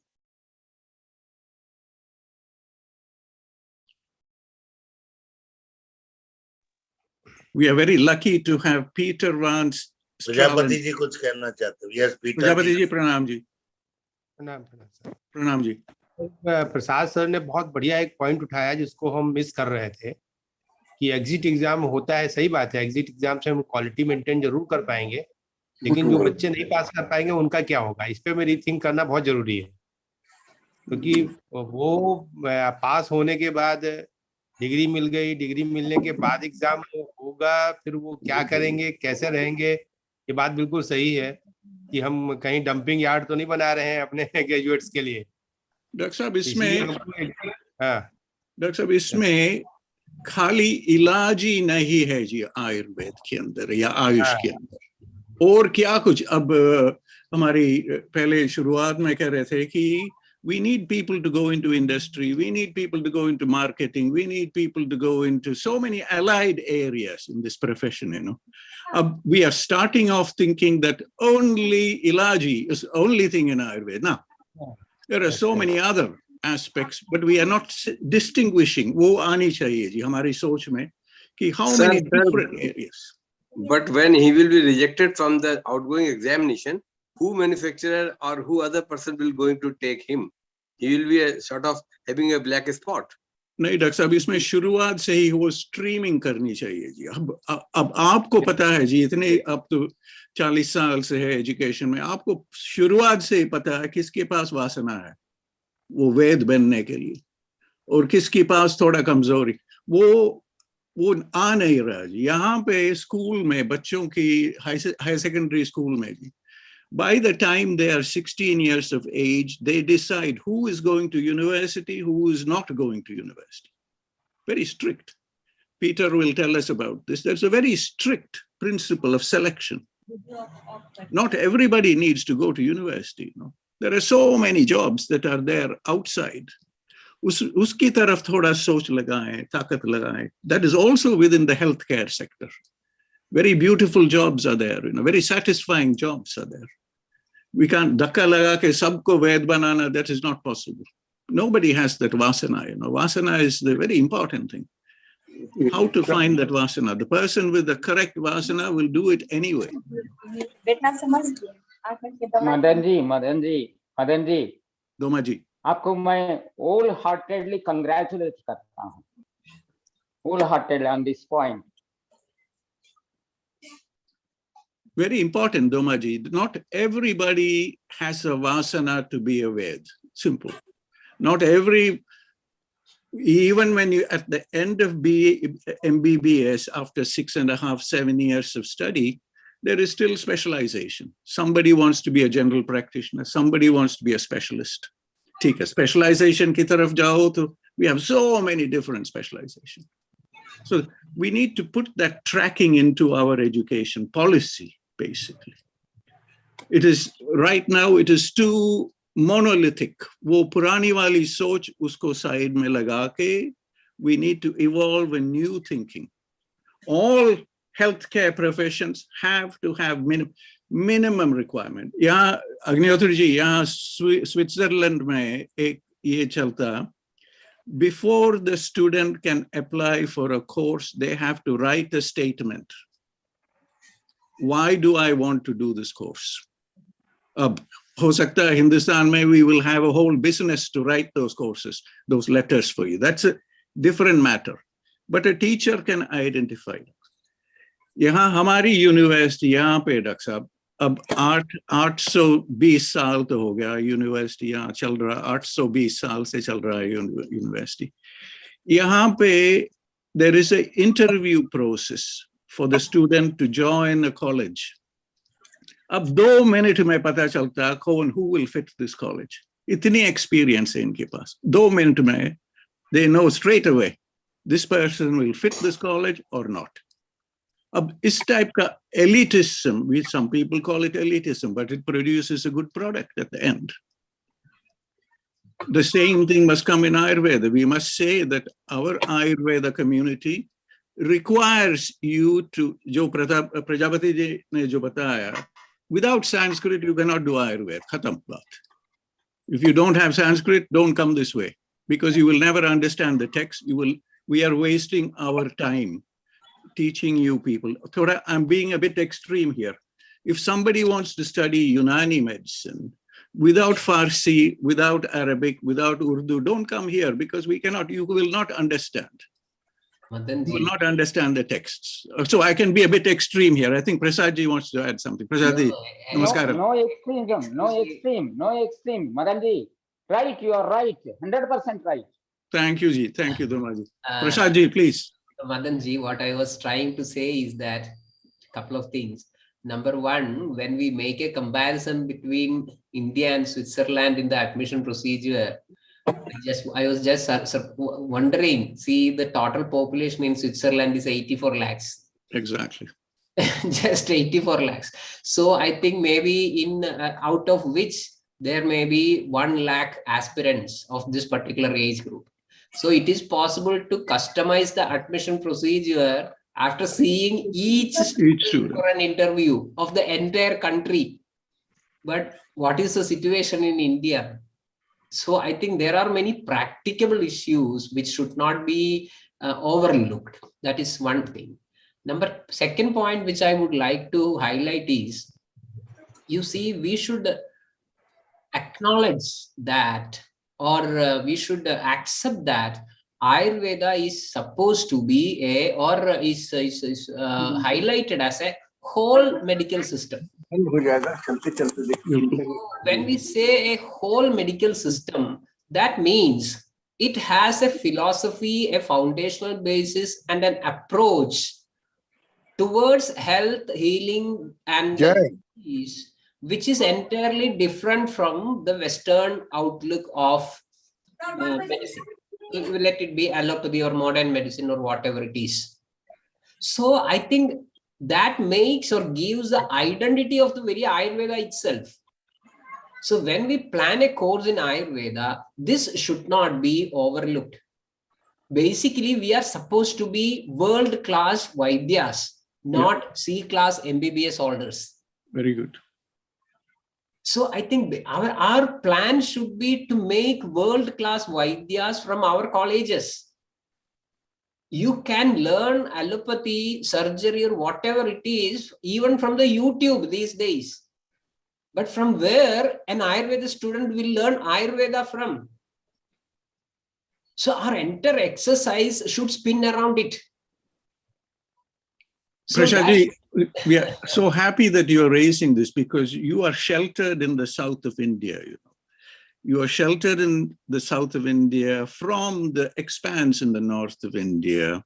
And number two, the scholarship there, particularly in Kerala, the scholarship is very deep and very rich, because you are proud possessors of Adi Shankara, Advaita Vedanta. You know, he comes from your land. You have many advantages that gives you a special position in these dialogues, and we are so fortunate you are here with us and expressing so clearly today. Right, sir. Now, Dr. Pavanji, Dineshwar with your Prasad. permission, could we get some thoughts from Peter in Netherlands? Yes, Because sure, sir. Welcome. Peter, namaskar. You are a great advocate for Ayurveda in Europe, in Netherlands in particular. But please tell us, you have listened to our discussions today, and you can see the tension within the country. Please give us your thoughts. You know India very well. You are, importing so many products, and you are engaging as an Ayurveda ambassador across Europe. Please. Well, thank you for accepting my 2 cents in this conversation. For the past, I think, 15 years, I've been digging into this subject because it's very close to my heart. And listening to actually the panelists here, it's wonderful. I hear very good things. When I started to listen, there was one thing, and I read and scanned more or less the document that you sent me. And I was wondering, it was well done. It was pretty much complete, and the content might have been a little bit too much of this or a little bit too little of that. That might be so. And people have been commenting on it. But there came a thought to me, and it was like, why is this happening? What is it actually that you like to achieve? What kind of doctor do you like to produce with this document? What kind of Vaidya, what kind of teacher? So what is needed in the world, and what actually does Ayurveda need as practitioners to do what it can do in the world and what it needs to do in the world, and it's actually healing the world. So I was wondering what this needs to do. Do you want to have your classic Vaidyas in place again, a little bit like what was suggested from the south, from Kerala? Do you want to have your classic Vaidyas there, and what is necessary to create that? In the early days, I understood that a kid would be taken by a Vaidya, and he will be educated for many, many years until the Vaidya said, like, you're there. Now you are qualified to do the work. Now we go back to having a couple of years. Peter, one moment. There are few microphones that are on that is giving some background noise. Could we, Pavanji, perhaps can turn it off? I don't have the controls here. No, you can also, sir. You are Pavanji, acha, ek minute. Thoda background. Apologies. Peter, 1 second. Let me just see if I can. No, Pavanji, I don't have. You will have to do it again, because I rejoined. Acha, thank you, Ji. Thank you. I will. Peter, please continue. I can manage now. So in the early days, there was a certain way of educating a kid to become a Vaidya. And there was a lot involved. It was not just the medicine, it was learning the people, learning the land, learning actually everything. The plants needed to speak to this person, and then it finally became this Vaidya that could make a difference for someone's health. These days, we are back to a system that belongs a little bit to the conventional medical system. So you go to school for a couple of years, and then when you complete those years and you have your exam, you do well, you are a Vaidya. It's very doubtful in my mind whether you became a Vaidya. You're just qualified by the numbers that you needed to produce to actually get your exam done. Now, I think that we need to realize that we are slowly giving up lots of valuable things from Ayurveda, because it seems that we are so eager to get recognized in the conventional system that we pretty much go along with everything that they give us, whether it's recognition of a product, or it's recognition of a little part of a therapy, or we're very happy with that. And actually also AYUSH is very happy with that. They salute everything that is called course or whatever. But when we look at what actually the course is producing, and you call after a 4-year course of having like 600 in total, maybe 1,500 hours of classroom teachings, and you have some homeschooling. After 4 years, you can call yourself a practitioner, a bachelor. You're very close to what BAMS is also delivering, but that is going to school for 7 years full time. That is like about 7,000 hours, if I calculate well. There has been a requirement in the documents produced by the World Health Organization. You know those documents probably. It's released in 2010. It also requires at least 5 years of education to produce what they believe is what we need to produce to actually do good to Ayurveda. None of any type of education in Europe meets those numbers, meets that level of education. You said it, you need to speak the language so you can actually read the old documents to actually implement them. I'm going to say something that might be a little bit ridiculous, but hey, I'm European, so we like those kind of comments, Peter. We like those ridiculous comments and frank comments.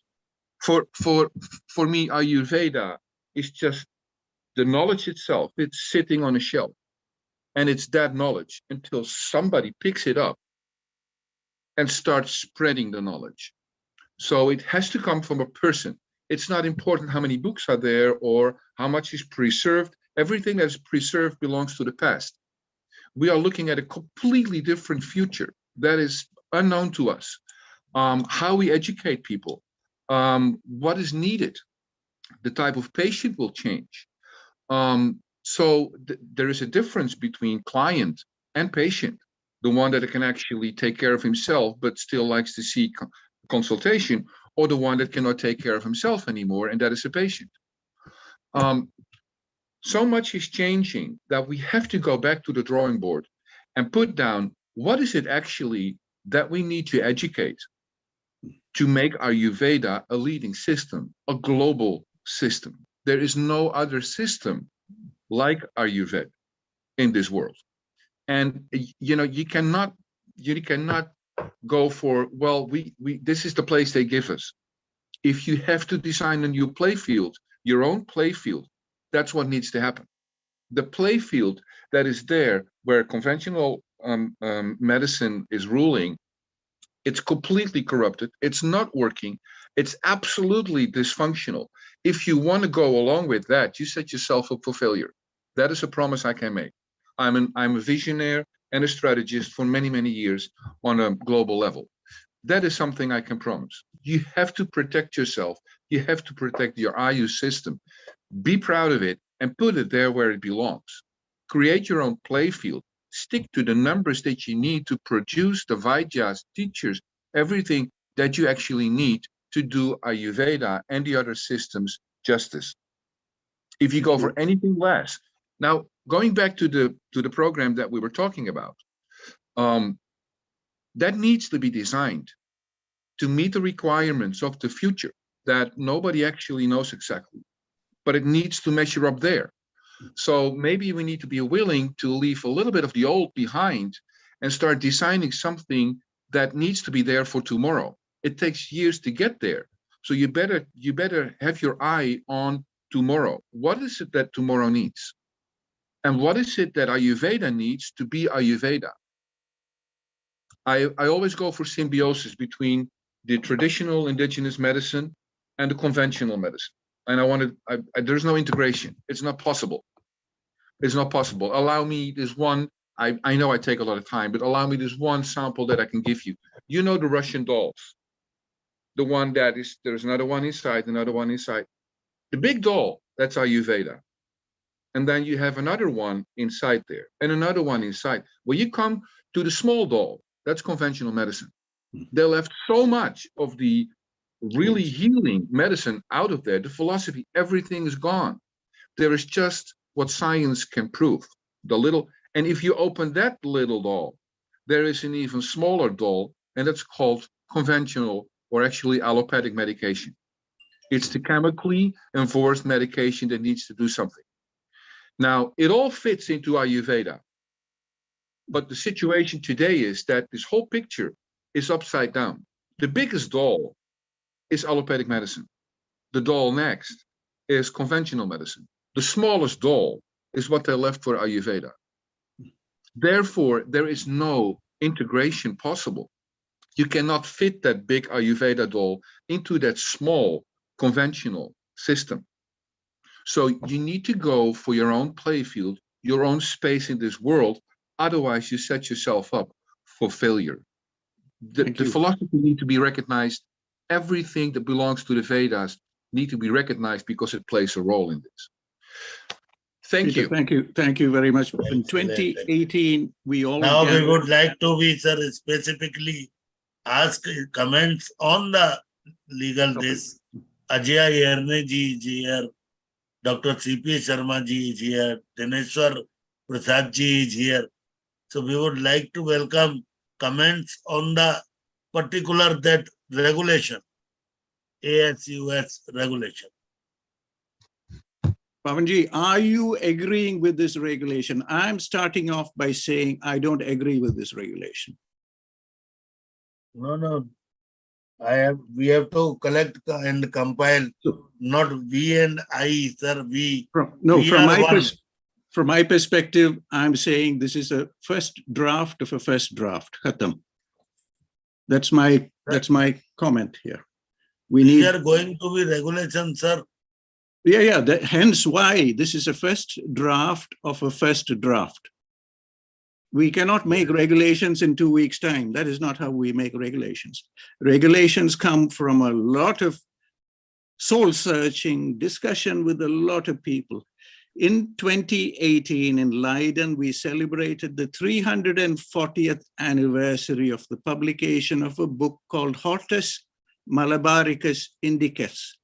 It is the first book that was written together with the Dutch governor. The Dutch governor of Kochi wrote a book 340 years ago, and we celebrated that in 2018. It has taken so many years. We still haven't understood that book correctly. And you want to make regulations for future medicine in 2 weeks.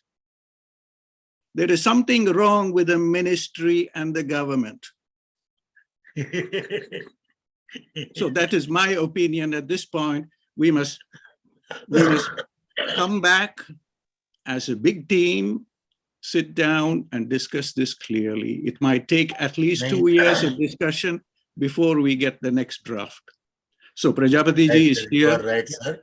Come 2 saal lagenge ji to get to the ideal first draft. You are right, sir, but it is a compulsion, and on the trial basis, it should be accepted. So the points which are not accepted to us they should be modified, and it should be accepted as such to improve the quality. Only this is the motto. नहीं doctor साहब आपकी बिल्कुल we agree completely. There is a need for this system. ये तो मान गया आपकी बात बिल्कुल. We need a system. खत्म. उसके अंदर क्या आनी चाहिए उसकी बात कर रहा हूँ. इसमें टाइम लगेगा सर. इसमें बहुत सारी चीजें इन्होंने एक्सप्लेन नहीं की हैं. उस पर अभी हम खुद भी कमेंट देने वाले हैं, क्योंकि जैसा प्रसाद सर ने बोला, पहले कमेटी पहला जो पोर्शन है, पहला दूसरा तीसरा चौथा, अगर उसको देखें उठा के, तो उसमें बहुत ज्यादा अभी इनकॉर्पोरेशन की जरूरत है. अदरवाइज 4 लोग मिलके ही बना देंगे और फिर हम सबको मानना पड़ेगा. वो तो एक्सेप्टेड नहीं है सर. नहीं मगर आपकी बात तो बिल्कुल मान गया जी. होनी चाहिए एक यूनिफाइड सिस्टम, बिल्कुल होनी चाहिए. और हमारी तरफ से एक है जी, पूरा मेडिकल, कोई भी जो मरीज को देख रहा हो, कोई भी हेल्थ की तरफ आ रहा हो, एक ही सिस्टम होनी चाहिए. आई कैन पुश इट थोड़ा और कि एग्रीकल्चर वाले, वेटनरी वाले भी एक ही नीट सिस्टम से निकलनी चाहिए. I can take it that far. Yes. Whatever. Agnihotri ji. Yes sir. Professor Madan sir ji, बहुत अच्छा डिस्कशन पहुंच गया इस पॉइंट पर. क्या हम लोग ये सोच सकते, can we think of that what is the real aim and objective behind the mind of the makers of this draft और the government itself? If at all it is becoming compulsion, what they're thinking, don't they know the status of the Ayurvedic colleges throughout India, of government sector and private sector?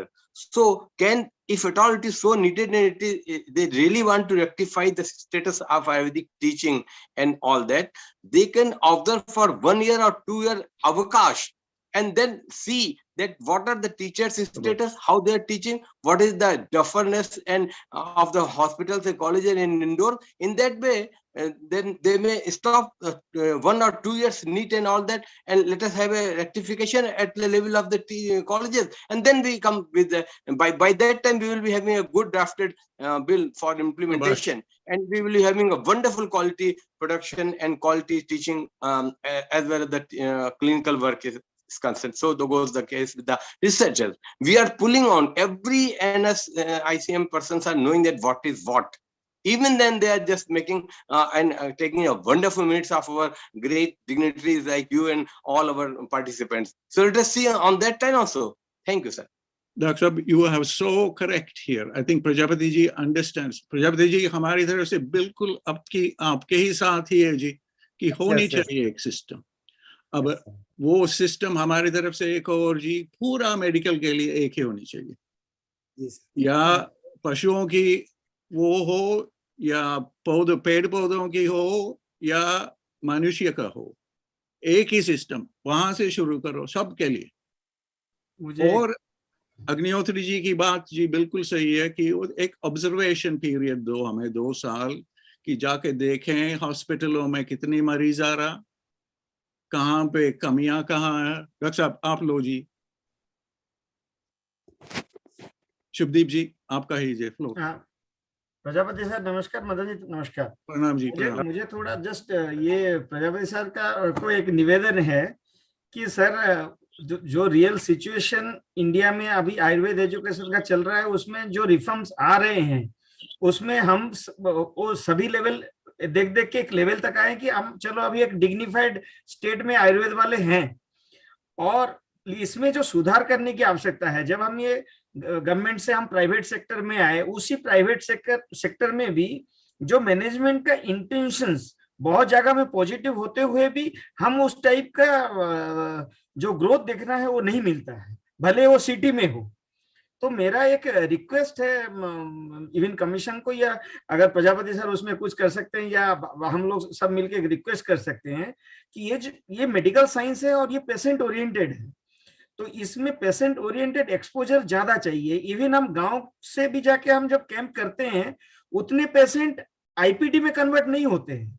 हम village के rural में जाके camp करते हैं, expense करते हैं, लेकिन वो आईपीडी में कन्वर्ट नहीं होते हैं. तो ओपीडी एक्सपोजर तक हम स्टूडेंट को सीमित करवा देते हैं, और लिमिटेड चॉइस जहाँ पे वो सेकेंडरी केसेस आते हैं वो ही सब आते हैं और आईपीडी में ट्रीटमेंट ले रहे हैं. तो मेरा ये सर को एक रिक्वेस्ट है कि जब गुरुकुल वाला जब गवर्नमेंट फंड की कोई उसमें सीमाएं नहीं रहती है, और ये गुरुकुल का मेरा जो एक रिक्वेस्ट है कि अगर सेंट्रल गवर्नमेंट के अंडर ही ये गुरुकुल सिस्टम चालू हो, कॉलेज चालू हो, और एक सही आप लोग की तरह एक गाइडलाइंस के हिसाब से आरएवी में भी बहुत सारे गुरु हैं, पुराने गुरु हैं, जो जामनगर में भी हम देखे हैं, गुरु जी का डेडिकेशन जैसा है, उस डेडिकेशन से चलते अगर हम फ्यूचर प्रोडक्ट निकल पाएंगे तो हमारा ये जो सिस्टम अभी जो थॉट प्रोसेस है, मैं उस थॉट प्रोसेस को सैल्यूट करता हूं और इसको आगे बढ़ाना है. और जो रियल बर्निंग इश्यूज है उसको भी एड्रेस करने की आवश्यकता है. और एक लास्ट रिक्वेस्ट है, अगर कमीशन ऐसा एक गाइडलाइन करे सभी प्राइवेट कॉलेज को, क्योंकि सेंट्रल गवर्नमेंट फंड है, प्राइवेट कॉलेज को हॉस्पिटल में आप इतने परसेंटेज हॉस्पिटल के लिए आपको रखना ही है और इतना पैसा खर्चा करना ही है, तो प्राइवेट कॉलेज भी उतने पैसा करेंगे और गरीब को भी हमको मौका देंगे. और जब भी हम बोलते हैं कि भाई ये प्राइवेट कॉलेज जो है उसमें स्टूडेंट्स का एक्सपोजर जो है, हम हॉस्पिटल से इनकम नहीं जनरेशन करना है, हम हॉस्पिटल में स्टूडेंट्स को एक्सपोजर करानी है. इसी थॉट प्रोसेस से हमारा रिक्वेस्ट मैनेजमेंट को हमेशा चलता है. लेकिन ये चीज अगर फिक्स हो जाए, अगर कमीशन भी इस चीज को मान ले, भाई फिक्स इतना फिक्स हो रहा है, ये भी फिक्स कर दे बजट कि गवर्नमेंट प्राइवेट कॉलेज इतना पैसा गरीब पेशेंट के लिए खर्च करनी है, तो आई थिंक हम लोग थोड़ा और आगे बढ़ेंगे और हमारा फ्यूचर बीएमएस स्टूडेंट्स अच्छे बनेंगे. शुभदीप जी, वो अग्निहोत्री जी की बात के ऊपर थोड़ा बताना जी. अग्निहोत्री की तरफ से सोच ये है कि कम से कम 2 साल दें हमें. एक तो मान गया कि प्रजापति जी की बात तो मान गया सारा कि एक यूनिफाइड सिस्टम आनी चाहिए, ठीक है. अब अग्निहोत्री जी की बात ये है कि थोड़ा सा वो ऑब्जर्वेशनल पीरियड दो, कम से कम 2 साल, जिससे जाके देखें क्या हाल है हमारी कॉलेजों की, हमारी हॉस्पिटलों की क्या हाल है, कितने मरीज आ रहे हैं, थोड़ा देखें, उसको थोड़ा रिपोर्ट बनाएं. फिर उसके साथ के साथ इसकी रिफाइनमेंट भी हो। ठीक है, ये तो शुरुआत तो हो गया। ये इसकी ऊपर बहुत there is a lot of refinement to be done, but side by side जो अग्निहोत्री जी ने सही बात बताया कि देश में इतनी आ गया कॉलेज, इतनी आ गया हॉस्पिटल कॉलेज के अंदर, कोई मरीज है ही नहीं इसमें। पवन जी की बात ये था कि बना दिया हॉस्पिटल, बना दिया कॉलेज, बना दिया यूनिवर्सिटी, 200 बेड की हॉस्पिटल बना दिया, कोई मरीज आते नहीं इस तरफ। अब पढ़ाएं कैसे, क्या पढ़ा रहे हो? ये इसकी बात अग्निहोत्री जी की बिल्कुल सही बात है। कम से कम 2 साल की एक ऑब्जर्वेशन पीरियड दो, जिसके ऊपर we can discuss. But Prajapati ji की पूरा मान गया। आज मेरी प्रार्थना है सर कि अभी अपने साथ 2 प्रिंसिपल्स और जुड़े हुए हैं। Please Pawan ji, please. इसीलिए शर्मा जी, सीपी शर्मा जी, अजिया यरने जी, अजिया जी, मैडम अजिया यरने, शी ऑल्सो, मैडम अजिया शर्मा जी यरने, हमारे साथ। शर्मा जी से भी सुने जी जब थोड़ा। तक वो नहीं जुड़ पाते तब तक हम सच बोल रहे हैं कि हो क्या रहा है कि CCIM पहले था, अब NCISM बन गया है, और पिछले कई सालों से लगातार टीचर्स और टीचिंग क्वालिटीज को इम्प्रूव करने के लिए बड़ी मेहनत की जा रही है। हम लोग भी जाते हैं, बहुत सारे रिकमेंडेशन करते हैं, सब कुछ होता है। CME कंटिन्यूअस चल रही है, इतने सारे पैसे खर्च किए जा रहे हैं। अभी रिसेंटली हालत ये हो गई कि जो गुरुजी लोग हमारे हैं उनकी भी कंप्लेंट आने लगी है। जो RAV में गुरुजी जो है जिनका काम ही केवल प्रैक्टिस करना है और बच्चों को सिखाना है, उनकी भी कंप्लेंट्स आने लगी है। अब उनके लिए भी इंस्पेक्शन कमेटी बनने लगी। प्रॉब्लम ये है कि कितने इंस्पेक्शन किए जाएंगे। बिल्कुल, अगर हमारे इम्प्रूवमेंट नहीं होगा तो हम किस लेवल पे जाएंगे? ऑब्जर्वेशन सर, दिक्कत ये हो रही है कि कंटिन्यूअस पिछले कई सालों से, मतलब 10 साल तो हमको हो गए जाते जाते कॉलेज देखते देखते, ऑब्जर्वेशन कंटिन्यूअस चल रहे हैं। लेकिन जब तक, ये देखिए बिल्कुल फैक्ट है, जब तक डंडा नहीं पड़ता है तब तक हम सुधरते नहीं। बिल्कुल। और जब अब इसके लिए, इसमें हमें इन्हीं पॉइंट्स को कंसीडर करते हुए, इन्हीं में हमको जल्दी से जितना ज्यादा से ज्यादा हम सजेशन और जितना मटेरियल हम इनपुट कर सकते हैं, हमें लगता है उसको क्लेरिफाई कर लेना चाहिए हर पॉइंट को। कोई प्रॉब्लम नहीं है, और वो हमारे पास अभी बहुत टाइम है, हम उनको करके मैक्सिमम लेके आ सकते हैं। गवर्नमेंट को भी रिप्रेजेंट कर सकते हैं। कितनी भी कोशिश, गवर्नमेंट ने कितनी भी कोशिश कर ली, अब बिल्कुल फैक्ट बता रहे हैं कि पेपर पे टीचर ना हो। कितनी कोशिश की है हमने, जो बायोमेट्रिक कर दी, हमने GPS करा दिया, मतलब वो सारा गवर्नमेंट ने कर लिया, लेकिन फिर भी टीचर नहीं मान रहे हैं। तो उनके लिए टेस्ट होना कंपलसरी है, अदरवाइज वो ऐसे ही करते रहेंगे। एक दूसरा ये है कि BMS में जो स्टैंडर्ड परसेंट और परसेंटाइल की बात हो रही है, परसेंटाइल जब आता है कितना डाउन चला जा रहा है। इस समय हमारे पास 100 नंबर वाले, जो नीट में 100 नंबर पा रहे हैं बच्चे, वो भी सिलेक्शन ले रहे हैं। पिछली साल जो है नीट कंपलसरी हटा दिया कोविड की वजह से, तो कितने तो बिना नीट वाले एडमिशन ले लिए। तो ये सब बहुत सारी प्रॉब्लम्स हैं, प्रैक्टिकल प्रॉब्लम्स हैं, इनको कैसे सॉर्ट आउट किया जाए, इस पे भी इसी प्लेटफॉर्म से हम सजेशन चाहते हैं। Thank you sir. नमस्कार, प्रजापति जी ने बहुत अच्छी बात बोली। नमस्ते, सर एक नमस्ते। बात मैं थोड़ा कहना चाहूंगा, जैसे हमारे यहाँ तो सीट वेकेंट रहती है, लेकिन उसके बाद भी नए कॉलेज खुल रहे हैं। इस साल मतलब बहुत सारे नए कॉलेज के LOI वगैरह हुए हैं। तो ऐसा थोड़ा ब्रेक, पिछले 2-3 साल पहले ब्रेक था कि नया कॉलेज ना खुले, क्योंकि हमारे पूरे एडमिशन मतलब क्राइटेरिया ही घटाना पड़ता है। पिछली बार परसेंटाइल घटाए, मतलब 13% और 16% के नीट क्वालिफाइड बच्चे एडमिशन लिए, तो भी सीट्स खाली थी। लेकिन एक और कॉलेजेस की संख्या बढ़ाई जा रही है, तो मतलब क्वांटिटी न बढ़ा के क्वालिटी बढ़ाए, असेसमेंट क्राइटेरिया बढ़ाए जैसे। हाँ, तो ये ज़्यादा बेटर रहेगा, इस और भी हम ध्यान दें। बघेल जी, आपके लिए एक मैं समाधान कर सकता हूँ, आंसर कर सकता हूँ। This Gurukul system would have been introduced a long back itself. Your college seats would have not been vacant. What I have shortly going through the discussions, because I have not joined right from the beginning. That's why now I am coming. I think that in this gathering, I am the only person who comes from Gurukul system. Do you know? I am the only person. And practical reference I am giving you. Day before yesterday, I saw a prescription given to a head of the department of the government institution who has been prescribed Kutaja Ghanavati to take after diet. Is it relevant? The practical flowing of the postgraduate is there itself is exposed. We never, right from coming Gurukul system, we never prescribe relevantly of the dosage and the usage either before diet or after diet. Don't you have? Though you have obtained post-graduation degree from any college or university. This is the defect.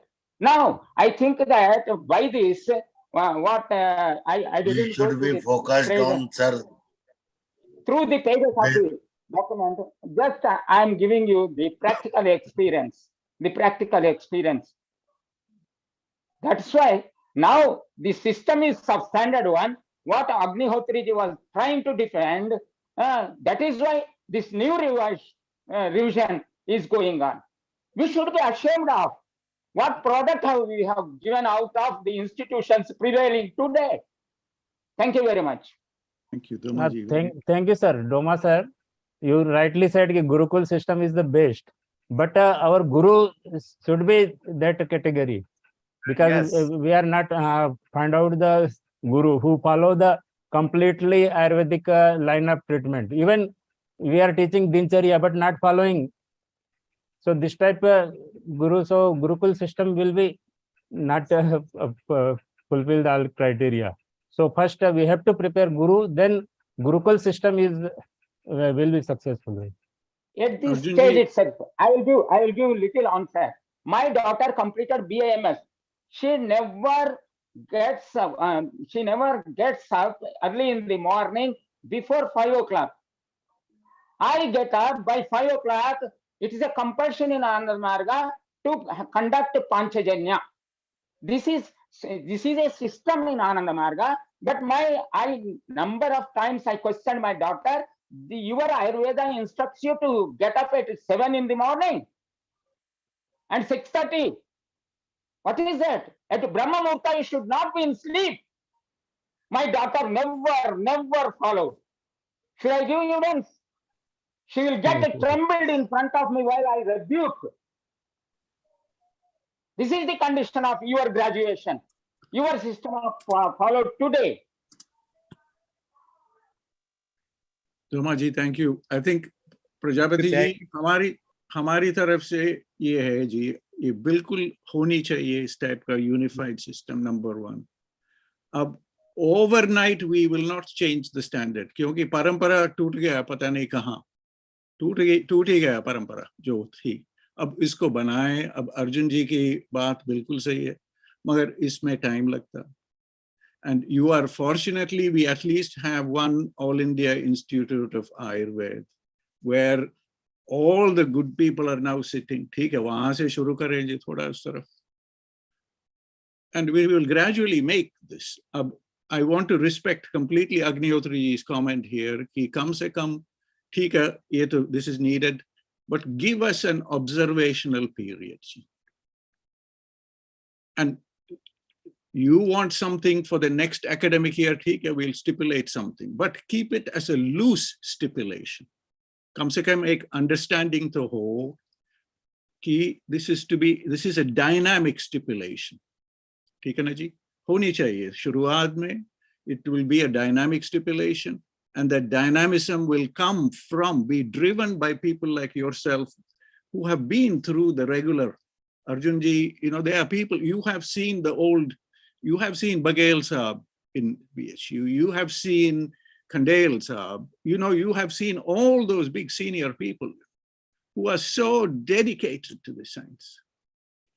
Prasad ji studied with a very senior Vaidya in Kerala. He knows what it is. So we bring all these people together, observation period, and we request for a 2-year observation period, open discussion. Mas we will meet, we will discuss, usko refine karke, we will give you the final document. But we agree with you, if you want something for the next admission period, please let us call this a tentative document. Is that agreeable? Shayad Pavanji is agreeing to this. Ki tentative document. This is on my side. Yes, sir. We have to take opinion from other academicians also, sir. Bilkul ji. I'm missing Sharma ji. Madam, CP Sharma ji, please. Respected CP Sharma, sir. Sharma ji, pranam ji. Ji sir, प्रणाम sir, प्रणाम। प्रणाम जी, प्रणाम जी। Sir, जो भी चर्चा हो रही है, हाँ जी, प्रजापति साहब और भारत सरकार और हमारा NCIM जो भी प्रयास कर रहे हैं, ये प्रयास सराहनीय है। आयुर्वेद के उन्नयन के लिए बहुत जरूरी है और मेरा ऐसा विश्वास है कि निश्चित ही ये अपना मूर्त रूप लेगा कुछ समय बाद।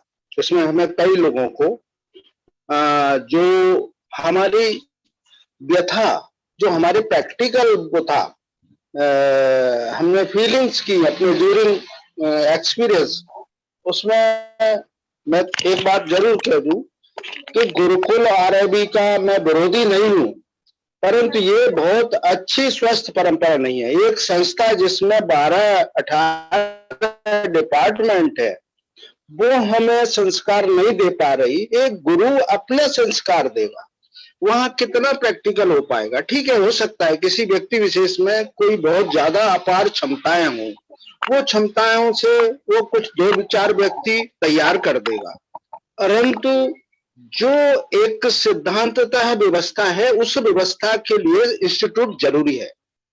इन संस्थाओं में जो हमारे आयुर्वेदिक कॉलेजेस हैं, उसका हमें ग्रेडेशन करना होगा सर। उसमें हमें ग्रेडेशन करना है। ये ग्रेडेशन करना है कि कौन से कॉलेज अप टू मार्क है, कौन से कॉलेज अंडर, कौन से कॉलेज सब स्टैंडर्ड। जो सब स्टैंडर्ड है उनको वार्निंग दी जाए, अनावश्यक कॉलेज खोले नहीं जाए और उनको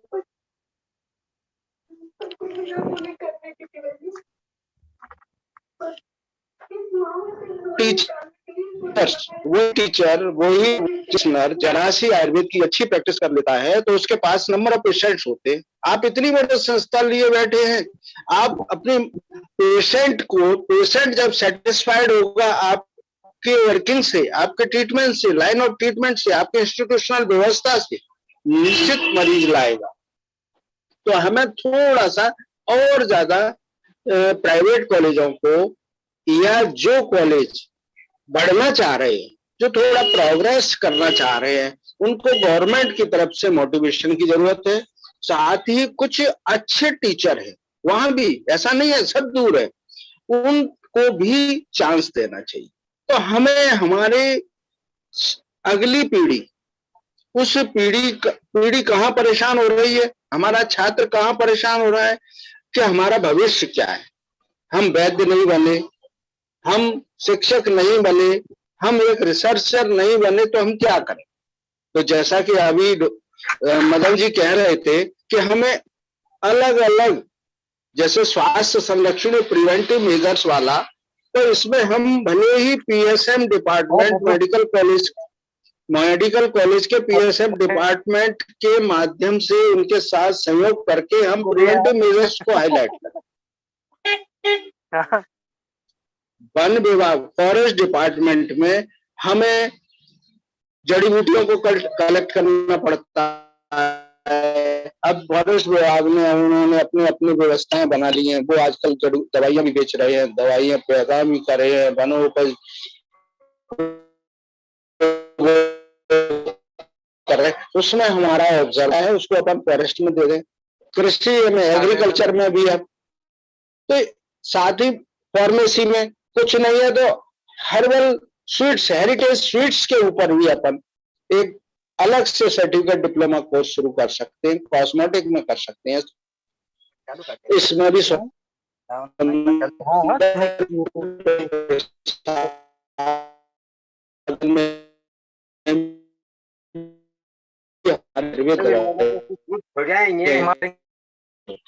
हमारा पीढ़ी है, उसका भविष्य सुरक्षित हो। साथ ही हमें उसको जो ज्ञान देना है बिल्कुल हमारा सिलेबस के अनुसार, उस ज्ञान को हमें सिस्टमेटिक व्यवस्था में लाना चाहिए।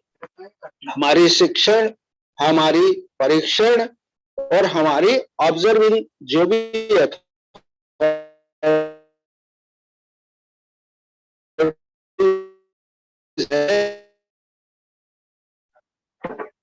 तो चाहे हम प्रिंसिपल, हमें क्यों ना एक प्रशासक बैठा देना चाहिए वहां पर, भले वो हमारा सीनियर कोई प्रोफेसर रहा हो, हमारा एक एकेडमिक वाला प्रोफेसर बैठ जाए, वो केवल है हाँ हमारे मेरिट्स डिमेरिट्स क्या हमारी कमियां हैं कॉलेज हॉस्पिटल में, उनमें कौन टीचर हरामखोरी कर रहा है, कौन आना नहीं चाह रहा, कौन वास्तव में क्लिनिकली साउंड नहीं है। तो हमें धीरे धीरे धीरे धीरे अपने जो स्किल्ड और जो क्वालिफाइड और जो वास्तव में क्लिनिकली एक्सपर्ट है उनको हाईलाइट करना होगा, उनको पूरा चांस देना चाहिए, और जो जरा भी वैसे हो उनको दूसरी एसोसिएट उसमें लगा दो, चलो तुम कैंप लगाओ, तुम ये काम करो ये काम करो। हम जो हमारी काउंसिल का, जो हमारी एनसीआईएम का, जो अभी प्रजापति, हमें इसे ग्रेजुअली अप्लाई करना है और इसमें धीरे धीरे। और दूसरा, मैं एडमिशन के मामले में भी थोड़ा सा मेरा वेरिएट हूं मैं, मेरा ये है कि हमारे आयुर्वेद में सबसे लोएस्ट कैटेगरी आ रही है इस समय। क्यों ना हम अपना सेपरेट टेस्ट कर दें, शायद कुछ क्वालिटी मिलने लगे हमें, शायद कुछ अच्छे बच्चे मिल जाएं। तो ये हम लोगों को कहीं ना कहीं अपने आगामी, चूंकि अब आयुर्वेद वैश्वीकरण की, ग्लोबलाइजेशन की तरफ जा रहा है, पूरे विश्व में उसकी डिमांड है, तो हमें उसी तरह से अपने शिक्षकों का पूरा शिक्षकों की क्वालिटी, उनके अध्ययन अध्यापन की, चाहे भले ही हमें उन्हें ट्रेनिंग देना पड़े। सब तरह के लोग आ जाते हैं, झेलना पड़ता है सरकार को। प्राइवेट में नहीं, प्राइवेट में भी यही चल रहा है, तो उन्हें फैकल्टी चाहिए, उन्हें पूर्ति करना है, उन्हें कोई मतलब नहीं कि हमारी ये ओपीडी चला पाएगा या आईपीडी भर पाएगा। तो हमें अच्छे टीचर्स को क्यों न इसको इस तरह से कर सकते हैं कि हम प्राइवेट कॉलेजों का ग्रेडेशन करके सेंट्रल गवर्नमेंट से कुछ ऐड दें उन, या उसमें हम तीन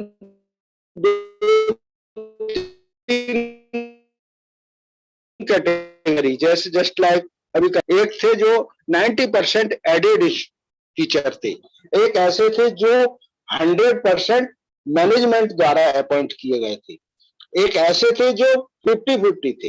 तो जो गवर्नमेंट ऑफ इंडिया वास्तव में आयुर्वेद का विकास और वो चाहती है, तो प्राइवेट कॉलेजों में भी अच्छी अध्ययन अध्यापन की परंपरा को विकसित किया जा सकता है, और इनका ग्रेडेशन करते हुए आगे हमको आयुर्वेद के विकास की संभावनाएं ढूंढना पड़े। उसमें हमारी सरकार, हमारी राज्य सरकार और हमारे जो भी स्थानीय व्यवस्थाएं वो इसके लिए जिम्मेदार है। उन सबको पूरे फुल्ली हार्टेड ईमानदारी से आयुर्वेद के लिए काम करना पड़ेगा। हमको हमारे बच्चा बेरोजगार ना हो, ऐसा नहीं होगा वो उसी के चक्कर में हमारे 10% बच्चे तो दूसरे प्रशासनिक सेवाओं में चले जाते हैं, 2-4% ठेकेदारी करने लगते हैं, 1-8% नेता बन जाते हैं, विधायक मंत्री बन जाते हैं। तो क्यों वो डाइवर्ट होता है? वो इसलिए डाइवर्ट होता है कि आयुर्वेद से वो संतुष्ट नहीं है, आयुर्वेद का उसको सम्यक ज्ञान नहीं परोसा गया है, सिद्धांततः आयुर्वेद उसने नहीं पढ़ा। तो हमें आयुर्वेद, जो जैसा कि प्रसाद जी ने बताया कि हमें पहली फर्स्ट सेकंड प्रॉप में बेसिक्स को हमें बहुत स्ट्रॉन्ग करना होगा, भले ही हमें चरक भी पढ़ानी पड़े, अष्टांग हम पढ़ाते ही हैं, इनको सबको ग्रेजुअली छात्र का मेंटल बूस्टअप होगा और वो आयुर्वेदमय हो जाएगा। संस्कृत उसके लिए उपयोगी है, आवश्यक है, परंतु इंग्लिश भी उतनी ही आवश्यक है। इन सबको समायोजित करते हुए एक समग्र विकास की व्यवस्था को तराशना होगा, जिसमें हमारी काउंसिल और हमारे प्रजापति जी जैसे जो मूर्धन्य विद्वान हैं वो पूरा अपना प्रयास कर रहे हैं। उसके लिए हम जिस तरह की हमारी सहायता हम दे सकते हैं वो उसके लिए हम लोग तैयार रहते हैं। धन्यवाद। बहुत बहुत धन्यवाद जी। शायद प्रजापति जी है हमारे साथ। शायद डॉक्टर साहब सर आपकी तरफ से कुछ हो? टाइम काफी हो गया और डिस्कशन हुआ है इसमें, बहुत बहुत मजा आया है कि लोगों ने काफी बढ़ चढ़ के हिस्सा लिया है। तो हमें लगता है पॉइंट बहुत है। डॉक्टर साहब हमारे साथ है जी पारुल जी गांधीनगर से, शायद उनसे भी सुने जी प्रजापति जी, फिर उसके बाद आपको छोड़ देंगे हमें। पारुल जी प्रणाम जी। प्रणाम एंड गुड इवनिंग एवरीबॉडी। नमस्कार जी, प्रणाम जी, प्रणाम। आज तो 7 बजे से पहले जुड़ गई थी मैं और सबको सुन रही थी। बढ़िया डिस्कशन हो रहा है। मेरे 2 मैसेजेस है।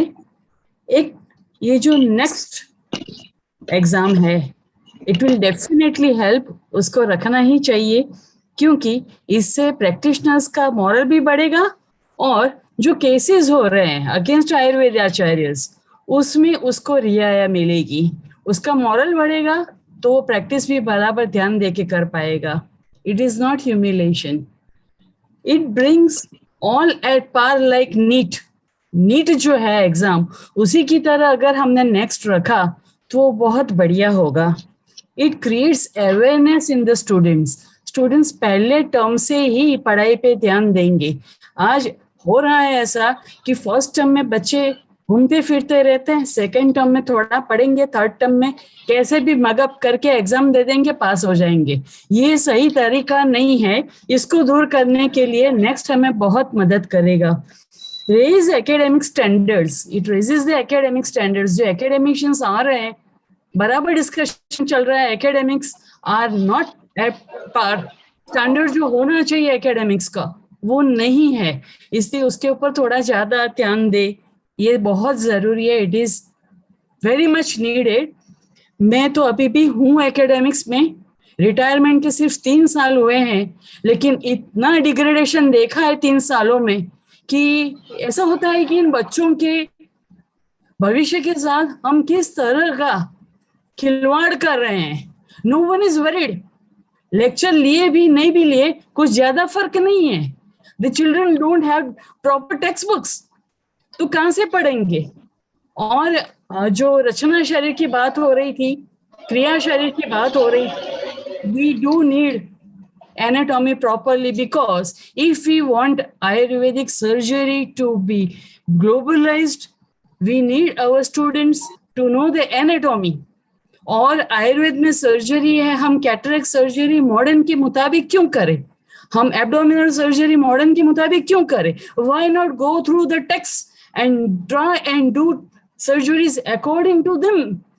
शारीरे सुश्रुतो श्रेष्ठा, उसके ऊपर जोर देना बहुत जरूरी है। चरक अस्तु चिकित्सिते, उसके ऊपर जोर दीजिए। टीबी जो है वो राजयक्ष्मा नहीं है। अगर जो एकेडमिशियन है वो पढ़ेगा कि टीबी और राजयक्ष्मा सिनोनिम्स है तो वो वही पढ़ाएगा। तो ये बहुत जरूरी है फर्क लाने के लिए। It is related, next is related with registration board. उसको यूनिवर्सिटी से कुछ मतलब नहीं है। रजिस्ट्रेशन जो है उसका नहीं होगा जब तक वो नेक्स्ट क्लियर नहीं करेगा। तो उसके ऊपर एक दबाव बनेगा कि अगर मैं रजिस्टर्ड प्रैक्टिशनर नहीं बनूंगा तो मेरी पढ़ाई जो है वो व्यर्थ जाएगी। That is the need of the hour. Students ऐसा समझते हैं कि हमने एडमिशन ले लिया, हमने सेल्फ फाइनेंस में इतनी फीस दे दी तो फिर हमने जो ट्रस्टी है वो पास तो करवाएंगे ना। मैंने अपने स्टूडेंट्स को बोल रखा है कि ट्रस्टी इसमें कुछ नहीं करेंगे।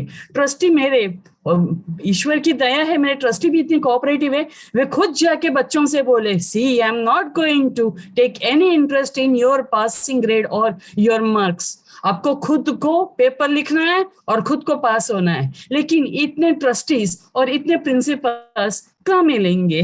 तो जो हम अगर ग्रेडेशन का क्राइटेरिया रखेंगे, नर्व नेक का क्राइटेरिया रखेंगे, वे क्राइटेरिया बहुत क्षुद्र है। मॉरल वैल्यूज बढ़ानी बहुत जरूरी है। और ये जो बातें बताई गई है, ये जो हमें ड्राफ्ट में सजेशंस के लिए बोला गया है, उसमें एक बात बहुत खुल के बाहर आ रही है, मॉरल वैल्यूज बढ़ाने की बात है। टीचर की भी इंस्टीट्यूट के भी और स्टूडेंट के भी, सभी अगर मिलकर काम करेंगे तो ही हम ग्लोबल प्लेटफॉर्म पे कुछ कर पाएंगे. अदरवाइज अदर नेशंस और अदर संस्कृतिज आर रेडी, सब छिन्न भिन्न करके रख देंगे आयुर्वेद को. तो ये तक मिली है हमें, हमारे पास एक्सपीरियंस्ड बैठे हैं ऑफिसर्स वहां पे, they are taking real good decisions. Let's try and stay with them. And तो if they are also humans, if they are making any mistake, हम उनको कह सकते हैं, लेकिन bluntly बोल दे कि नहीं ये नहीं चलेगा, that's not the way. And we are a democracy. Germany is not so democratic. So Switzerland में भी इतना डेमोक्रेसी नहीं है जितना भारत देश में है. हम अपने पीएम को भी बोल सकते हैं, प्रेसिडेंट साहब को भी बोल सकते हैं, ऐसा और कोई देश में चलता नहीं है. बाजू वाले पाकिस्तान में भी नहीं, बांग्लादेश में भी नहीं, सीधा शूट कर देंगे. तो यहाँ पे डेमोक्रेसी है, उसको ध्यान में रखते हुए जो कोई भी निर्णय लेंगे, आप सब बुजुर्ग है, एक्सपीरियंस्ड है, जो भी निर्णय ले राष्ट्र के हित में, विज्ञान के हित में, हमारा तो शास्त्रीय विज्ञान भी नहीं है, तो उसके हित में ले निर्णय. ये नम्र निवेदन के साथ मैं समापन करती हूँ. Thank you everybody. Parul ji के लिए 1 मिनट. पारुल जी के लिए Madan ji, can I speak? Please, can I speak? Yeah, please. Immediately, I tell Parul ji very strictly, democracy in a country where illiteracy is more dominating, there the democracy is not democracy, it's a phulocracy. It's not only a phulocracy, a mobocracy. Don't take the name of democracy here in India, which is prevailing today. This is referred by Anandamurti ji in Problem of the Day. The book Problem of the Day. Refer it. हम जो recommendations देंगे साहब, वो recommendations पे बिल्कुल ध्यान दिया जाएगा. हमें तो अपना देखना है, पॉलिटिक्स में मुझे कोई इंटरेस्ट नहीं है. मुझे तो आयुर्वेद से मतलब है, आयुर्वेद के फ्यूचर, आयुर्वेद के स्टूडेंट्स के फ्यूचर से मतलब है.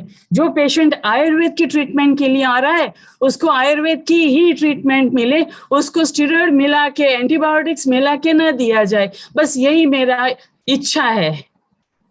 Thank you, Ji. Both very, very important. Both the points are important. The floor is open. Agnihotri ji, आपके तो हो गया 9:30 बजे, पता नहीं अगर Madan ji, one more point from please, here. Please. Taking the name of Switzerland, you know the greatness of the Switzerland. Every citizen of the Switzerland will be trained in army, right from completion of 18 years or something. I'm not remembering. One more thing, should I tell you? That wherever the banks are filled with hoarded money, there is a system. Once in 10 years, they open the locker, whosoever not visited the bank. And then they will ask the collector, that means brought out the locker, the wealth, and they will discuss with these people of the Switzerland what should be done with that money, with that wealth. Then nobody till to this date asked for freebie till to this date. But I think last year, one political representative, he asked to distribute amongst the people. Then immediately there was a reaction from the people of the country against that politician. Now your country is prevailing on the basis of freebies politics. Parulji, remember, don't refer that Switzerland. Why it is very safe, and it is one of the country which is like a state in Bharat, and though it is very strong. Don't call, don't, that means japan mat kariye, democracy. चाहे मोदी भी अगर मेरे सामने बोलते हैं तो मैं लंबा चौड़ा दे दूंगा एकदम. अभी भी कितना डेमोक्रेसी प्रिवेलिंग का है कि those who are the representatives of equality are criminals. Majority are criminals. Domaji, thank you very much. Thank you, Domaji. Thank you very much. Your point is noted, Ji. हमारे साथ we are approaching 20 to 10 o'clock in India. We have a few more minutes before we hand the floor back to Pavanji. And I want to just touch on Vaidya Prashad Ji. Prashad Ji, Thank you for putting so many wonderful comments in the chat box. I want to highlight one point here, G. It is, I will read it out. Even if the student is not willing to quit, there shall be a screening at the end of 2 years to confirm that only those students with desirable aptitude enter into the Ayurveda proper stream. And then you go on to say, those who fail in this screening shall not be encouraged to continue in the stream until they reach the desired standard. I think you have given us one or two other very important points here, which is in Gurukul BAMS, there should be an option for the student to quit the course at the end of the 2 years. There must be an exit strategy for that student. And they shouldn't feel they have wasted 2 years. There must be some option there. I think we have to be creative enough. I think Sharmaji has said there are diploma courses that where we can stream them into those courses. You know, they came to Ayurveda with a wish, but they feel that it's too difficult for them and they should be streamed into some other option. So there is a livelihood for everybody. I think this point is very important. But Prasadji, you have also put many other points here. Several points. Thank you so much for painfully cataloging all this. We are saving this chat box and the contents of the chat box. Most of all, what you say, yes, there are some points about teachers and how they are recruited, etc. We still do not have a Ayurvedic or AYUSH pedagogy system. There is a gap between the traditional Guru Shishya Parampara to our new system. There is a big gap. We don't know how to fill that gap. It's been a bit random. The modern approach is a bit random. So there is a need for all of these fine details, but it only come with some more discussion, Prasadji. I think, and your final and most important comment, this is for Prajapati ji, is that we should take each clause. We are agreeing with Prajapati ji and the team that there is a need for a universal criteria now, because it is a very valuable subject. What Peter is saying is very correct. Ayurveda is like a Russian doll. It is the biggest one. It can contain all the systems within. And what you are saying is take each clause from what has been offered by Prajapati ji and his team and discuss issue after issue. So we will find, I hope Prajapati ji will permit us that, that possibility, together with Agnihotri ji's comment, the 2 years of a period for us to come together, to discuss, to review these things very, very intensely. Frankly, with openness, we discuss all those points, collect experiences from every state. Every state now has an Ayurveda college. Wherever there are older colleges like yourself in your state, Trivandrum has a very, very old college. Find out there are strengths there, there are weaknesses there. You go to Assam, there is a very old college there. You know, Bengal has very old colleges. There are strengths, there are weaknesses.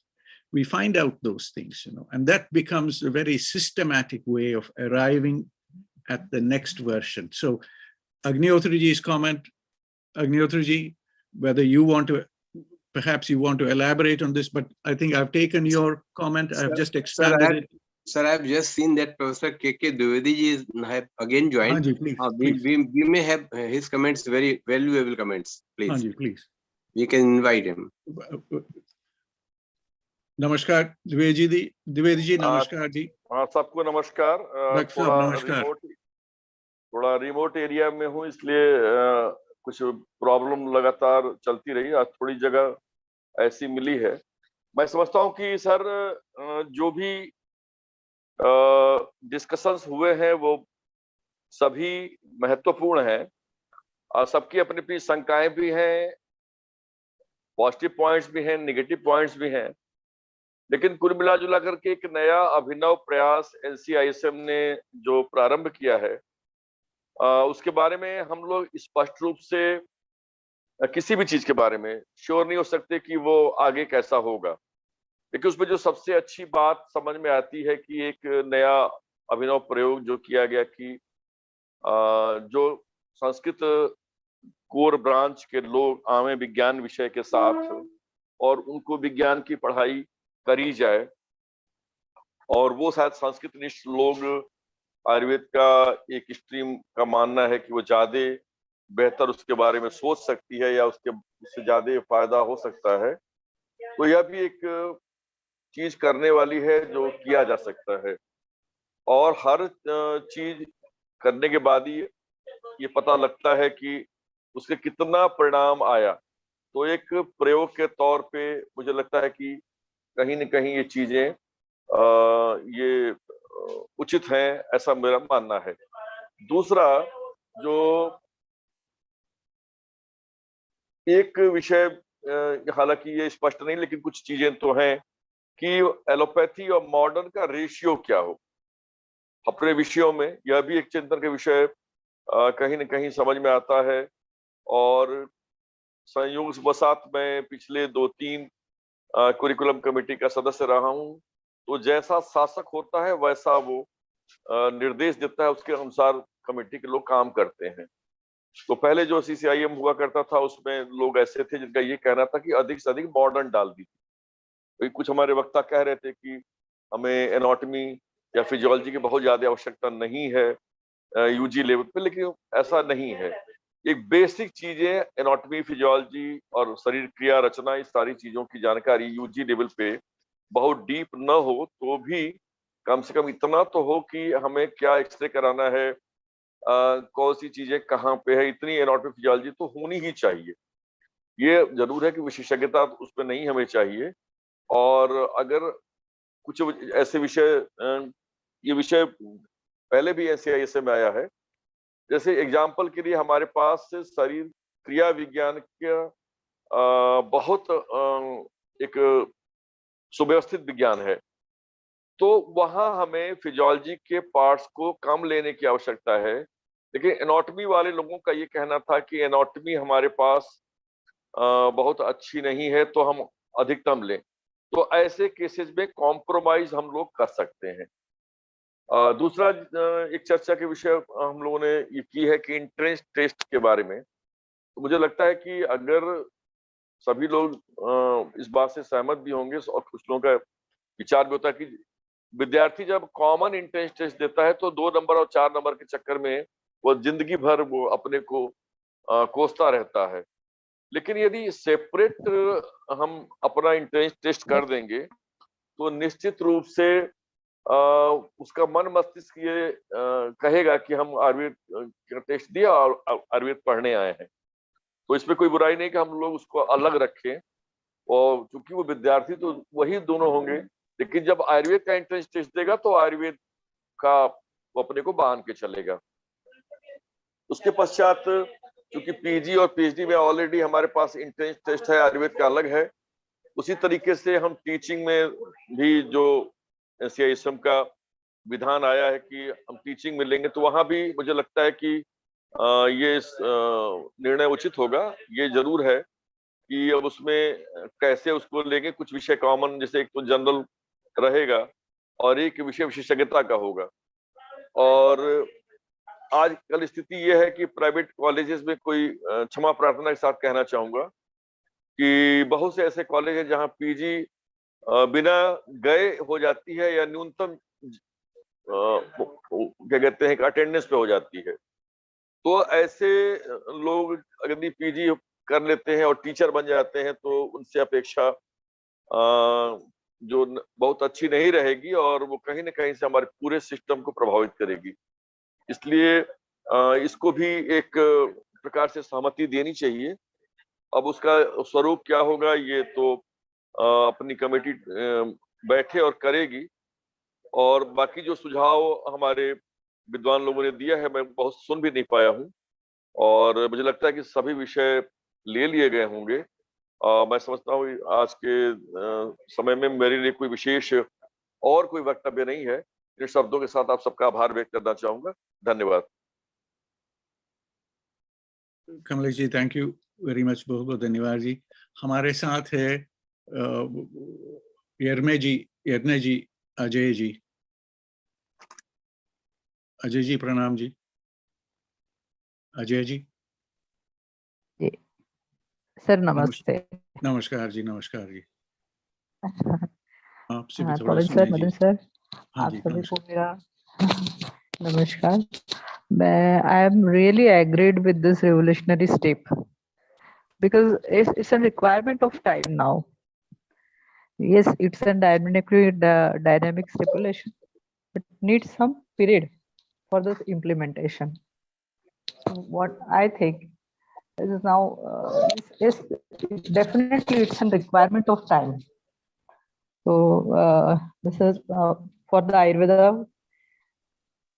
We need that it should be universal. Definitely.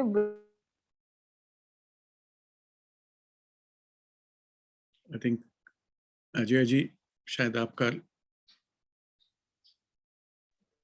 Agnihotri ji, we have lost Ajay ji का थोड़ा लगता cut गया. Madam was almost agree for all the developments. हाँ जी, हाँ जी. I think what we could distill from Ajay ji's brief comments is that वो जो that period for reshaping this ji. I think Prajapati ji, everybody is agreeing कि होनी चाहिए एक uniform system और कुछ standardization भी होनी चाहिए. That we are all agreeing with all those big clauses. मगर इसकी सही refinement के लिए थोड़ा सा time चाहिए और थोड़ा और चर्चा होनी चाहिए इसके ऊपर. जैसे द्विवेदी जी ने जो बताया बात, little more times. I think Agnihotri ji, I think your comments about that period, ki let us assess this clearly. Oh, frank discussion, khula khula, very frank discussions. Perhaps before we give the floor back to Pavanji, perhaps Prasadji would like some words concluding.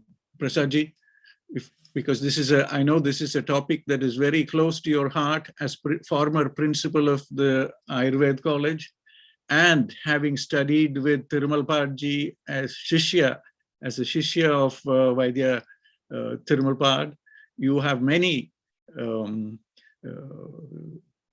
things to share with us and also many responsibilities that you have gained from Thirumalpad. So please share.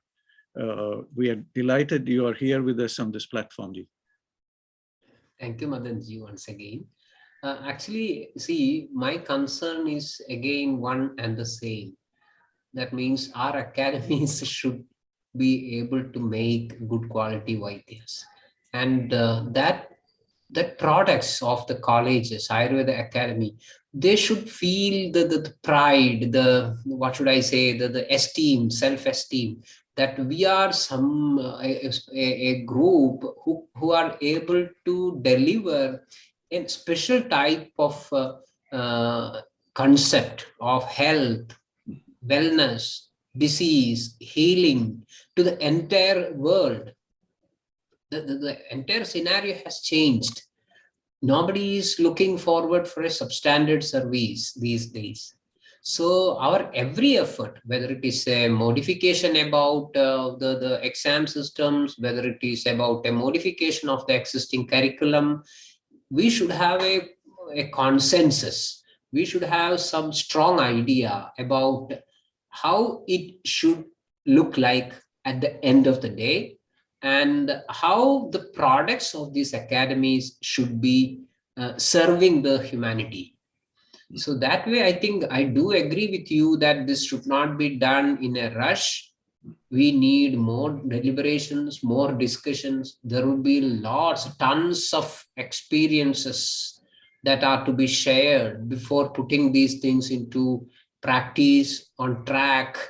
And I hope this is a very good initiative. Actually, I was working on this draft from the day it was published by the commission, and I have made all possible ways of experimenting on different options of putting that here, this one there, like that. And I've already made a proposal which I've already sent to the commission. So I am very positive because I think I do believe that the days of Ayurveda are yet to come. So I think every step forward, every new amendments that is put forward by the commission will be ultimately doing good for the system. That is what I have to say as a concluding note. Thank you very much once again. Prasad ji, thank you very much. If there are any new points that have come out in today's discussion, we would like you to be a co-author in our document that we will send as feedback. If you think there are some new points that have been raised today, then collectively we would very much like you to highlight those key points that add a little more to what we want to do. And I think the key... I'll be summing up what I have gained from today's discussion, and I'll be putting it in black and white perfectly, and I'll be happy to share it with you. Thank you. Thank you very much. I think Agnihotri is given us the most practical way ahead. We cannot do these things in haste. Sir, I am remembering one very important thing throughout my whole of the teaching career, that apart from putting all the respect to the draft makers, if we as such accept simply for their respect and regard, but still it should not be taken in a hurried manner, so that all the deepest points may be discussed. As Professor Dwivedi was telling, I do remember that during the 1994 batch, I have got only 7 students, that too in the College of Rishikul of government status.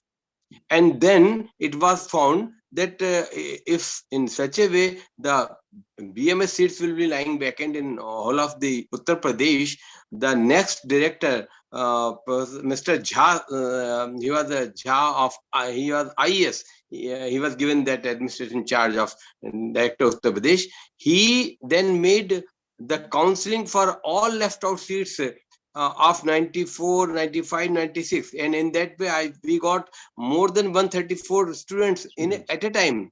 We used to take 3 classes dividedly. It was very difficult when they pass out to give seats in the say OPDs. Professor Dwivedi and Professor Pedavaji might be remembering this thing. And we have also went for the exclusive Ayurvedic PAT instead of CPMT, CPAT. And for CPAT, again, it was a very, very low grade students there, exclusive those who were not having any place in any of the private MBBS college also, they were there, not even dental nor other. Then it was withdrawn by the government of Uttar Pradesh that we will go with the CPMT, combined pre-medical test, as far as this UP is concerned, before the say separation of Uttarakhand. So it has been there in history. So the senior person might be having some good or bad experiences on these experimentation. So this is one thing which is to be taken care of. As far as the quality of teacher is concerned, definitely if such type of thing is there, it should be a good promotion. But the universities, Public Service Commission, they all go for interview. We also ask the MD scholars to stand by with the blackboard and write down something. And one presentation is also in practice nowadays during the interview. So everything's are there, and once selected, always promoted the formula in the administration, IES cadre also, right from PCS to IES. So goes the case with the teaching. The teaching itself, if they perform properly, they get, it is said that ve krite vardhate pi nityam, vidyadhanam sarvdhanam pradhanam. When we will teach, we will definitely get experience. So as far as the present administrative step is concerned, that draft is there, and the pros and cons is in the abdomen of the future. So we can just pour our experience in our extra years, especially as far as the CPAT is concerned, and this the left out students matter is concerned. 8, 9, 10 students of BMS first year and second year, they used to left and get themselves selected for MBBS seats, and they used to go out. In this way, the seats were lying vacant also. So this is all the whole system is of great mental exercise. We should see the senior person and the persons say responsible and means concerned with this development. They may shape in a better way for the betterment of Ayurveda in India, and the scene will be go to the world level. Thank you, sir. Thank you. Thank you. Agnihotri, thank you very much. I think we are fast approaching 10 o'clock. I want to thank all our participants today, including people who have joined from outside India. I want to thank everybody for joining us today and sharing their views on this very, very important topic.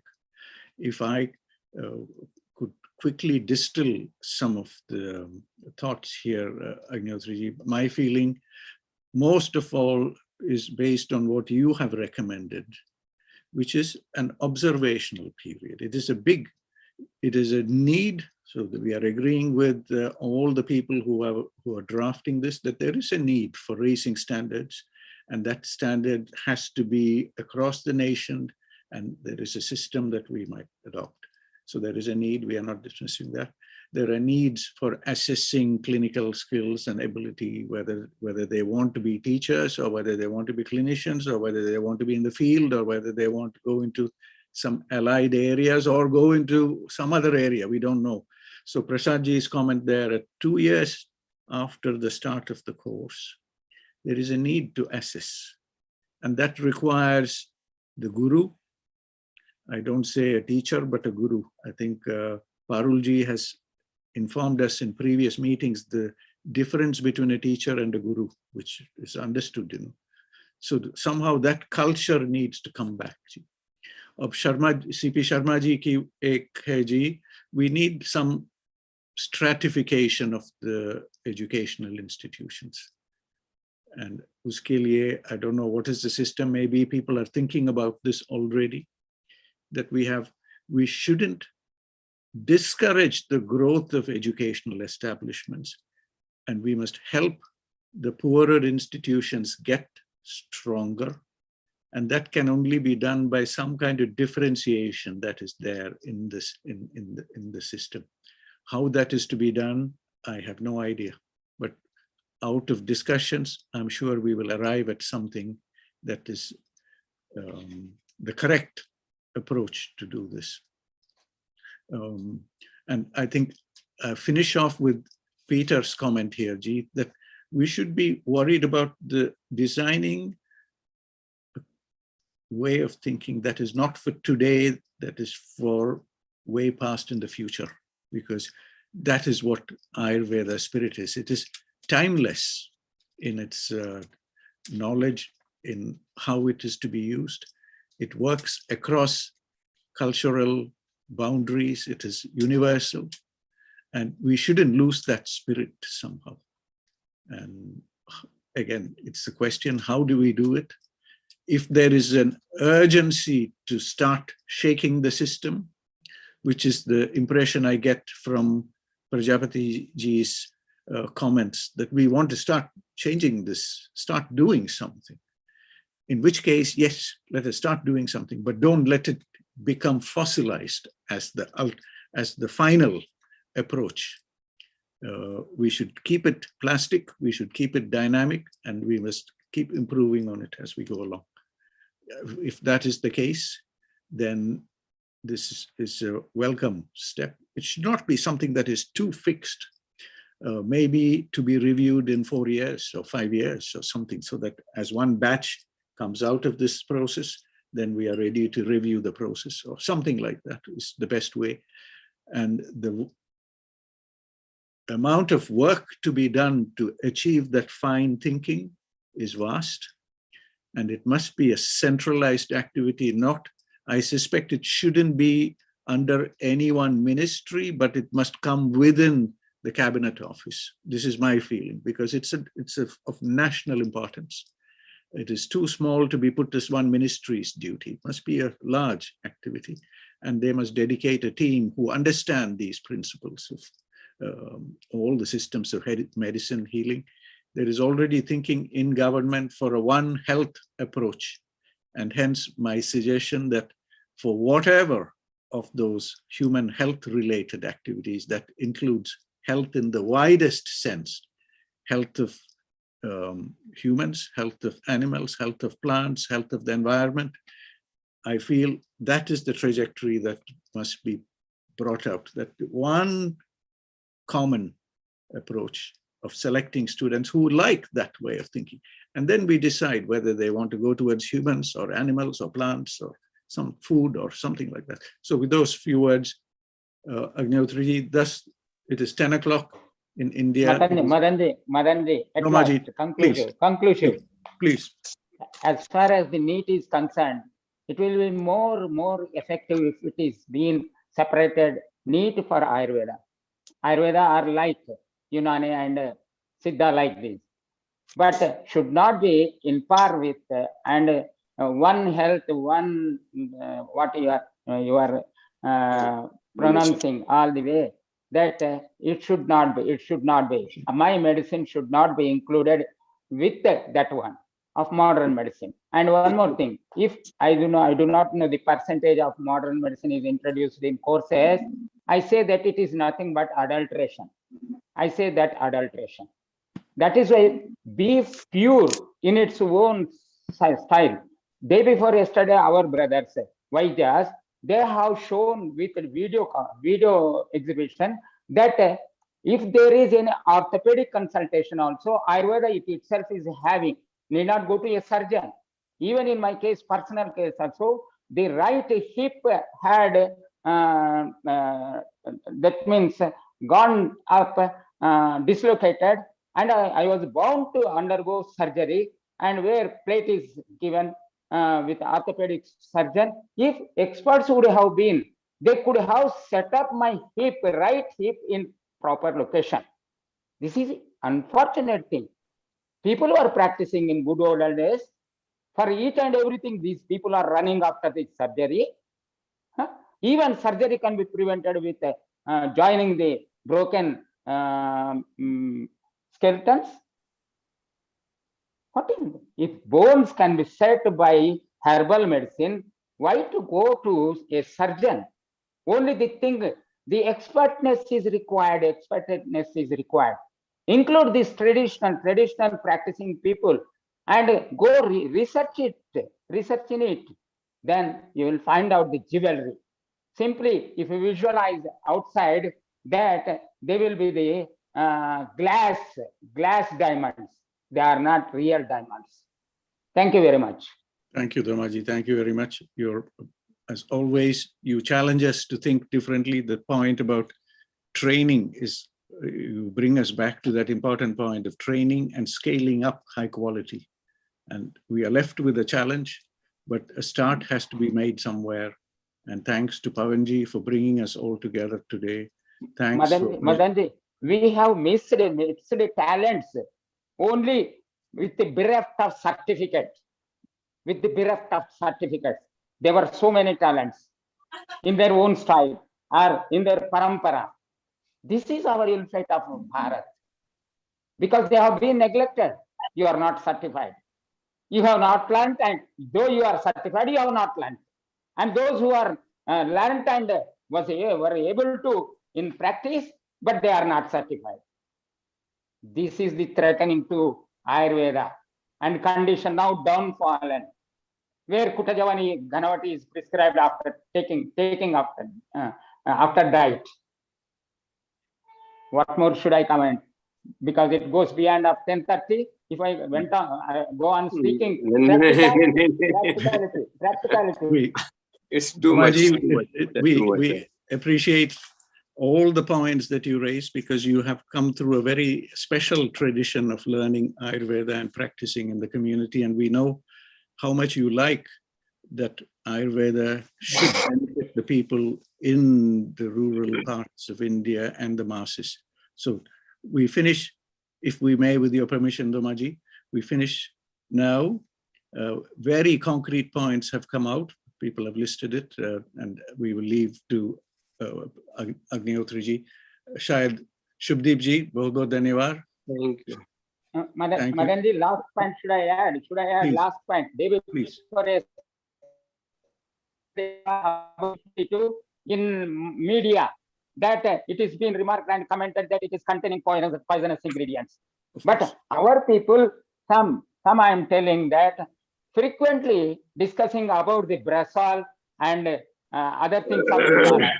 Even I hesitate to prescribe brasol. Other than that, far better than brasol, it is Ringara Brothers.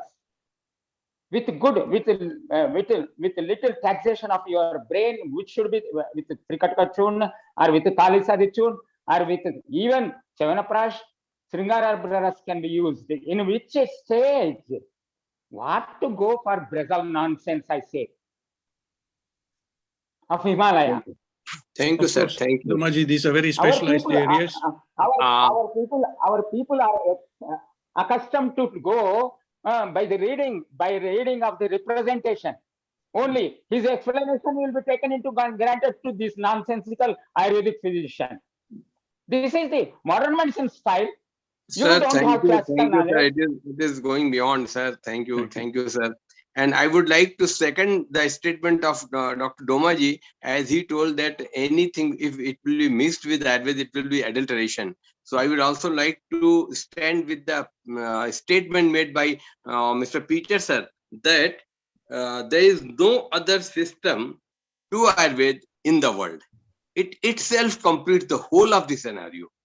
No doubt it itself clears everything, that no other system in world to par to Ayurveda at par. So with these words, I see that it is our 452nd webinar, where we started at 7 p.m. and now it is 10 crossed. Along with our spectators and our listeners, we were almost 40 today. 7-8 guest speakers and rest our 33 our listeners and the panel discussions dignitaries. So it's very difficult to name all them because all were our great revered persons. They contributed a lot, especially with the Prasad ji, if we just spread out in a scrolling system, Professor Madan Sangwell ji, Miss Momita Sharma ji, Mr. Dr. Mohsen Delvi ji, Dr. Ajay Yarne ji, Professor BP Sharma ji, Mr. Peter Van Stanel ji, Mr. Mahavir Rana ji, Dr. Rekha Pawar, by the Madhusudan Deshpande ji, Mr. Prasad sir, as I told, and Dr. Arjun Singh Baghel sir, Dr. Dinesh Prasad ji from Bihar. He raised twice his hand, but we could not get, though he is a principal of a government Ayurvedic college. So we do hope that same academic problems might be there, which he was trying to share with us, and we missed him because of the short of time. Dr. Varkha ji, Dr. Chetan Patel ji, Dr. Priya Rohra ji, Dr. Parul Joshi ji, Madam, Rajan Patankar ji, Dr. Praveen Tate ji, Professor Brijesh Mishra ji, Dr. Tejas ji, Professor Mahesh Sambar ji, Dr. Girish Sande ji, Mr. Deepak ji, Professor K.K. Dwivedi ji, Professor P.K. Prajapati ji, Dr. Harish Bhakuni, he could not join, Dr. Mohammad Idris ji, Mr. Pijay Kumar ji, Professor Anil Shukla ji, Dr. Bharat Changra ji, and our Dr. Tapas Tripathi ji, Dr. N.K. Srivastav ji, Dr. Suvadhi ji, Dipali Parekh ji, Dr. Naveen ji, Dr. C.P. Sharma ji, Dr. Jagdish Doma ji, our Ved Prajakta Tambolkar ji, Dr. Rupesh Kakari ji, Dr. Madan Mohan Singh ji, Kushwaha ji, Dr. Alpesh Jasminia ji, Dr. Nilakshi Dev Chaudhary ji, Dr. Jayan Shankar ji, Dr. Sonam Minde ji, and Dr. P.S. Raghu ji. And if I missed anybody's participation, I apologize for that. And those who joined and ornamented today's webinar platform, just extend my thanks and my regards, and special thanks to our great guest speakers who, with no restriction, shared their knowledge, experience, and comments on this proposed bill. And if the realities drawn out of today's webinar is that it can be taken as a tentative one with the open vistas for the corrections and rectification. Thank you so much. Thank you. Namaskar. Over to Pawanji. Thank you very much. Thank you. Thanks. Peter, thank you for joining us. Prasad ji, very happy you could spend time with us today. I know you are a busy person, but we always look to you. Shubdeep ji, namaskar ji. Sorry, I'm Dr. Jaishankar. I'm principal in Subdeep College. Exactly. I told My Jaishankar apologies. because your name is there. James. Yeah. You're joining with the that platform Shubdeep Ayurved Ayurved College. Medical College as it is Indore, there. yeah. Right from very beginning, I was also waiting for your name. As soon as Dr. Pawanji is spelled, then I got your name, sir. Yeah.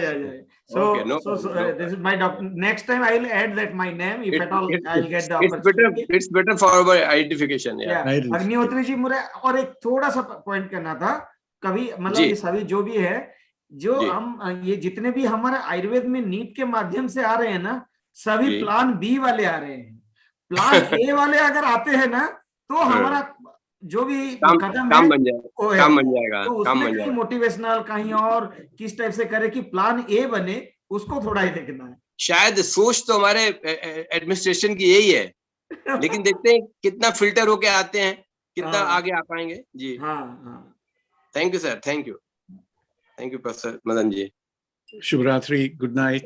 सभी को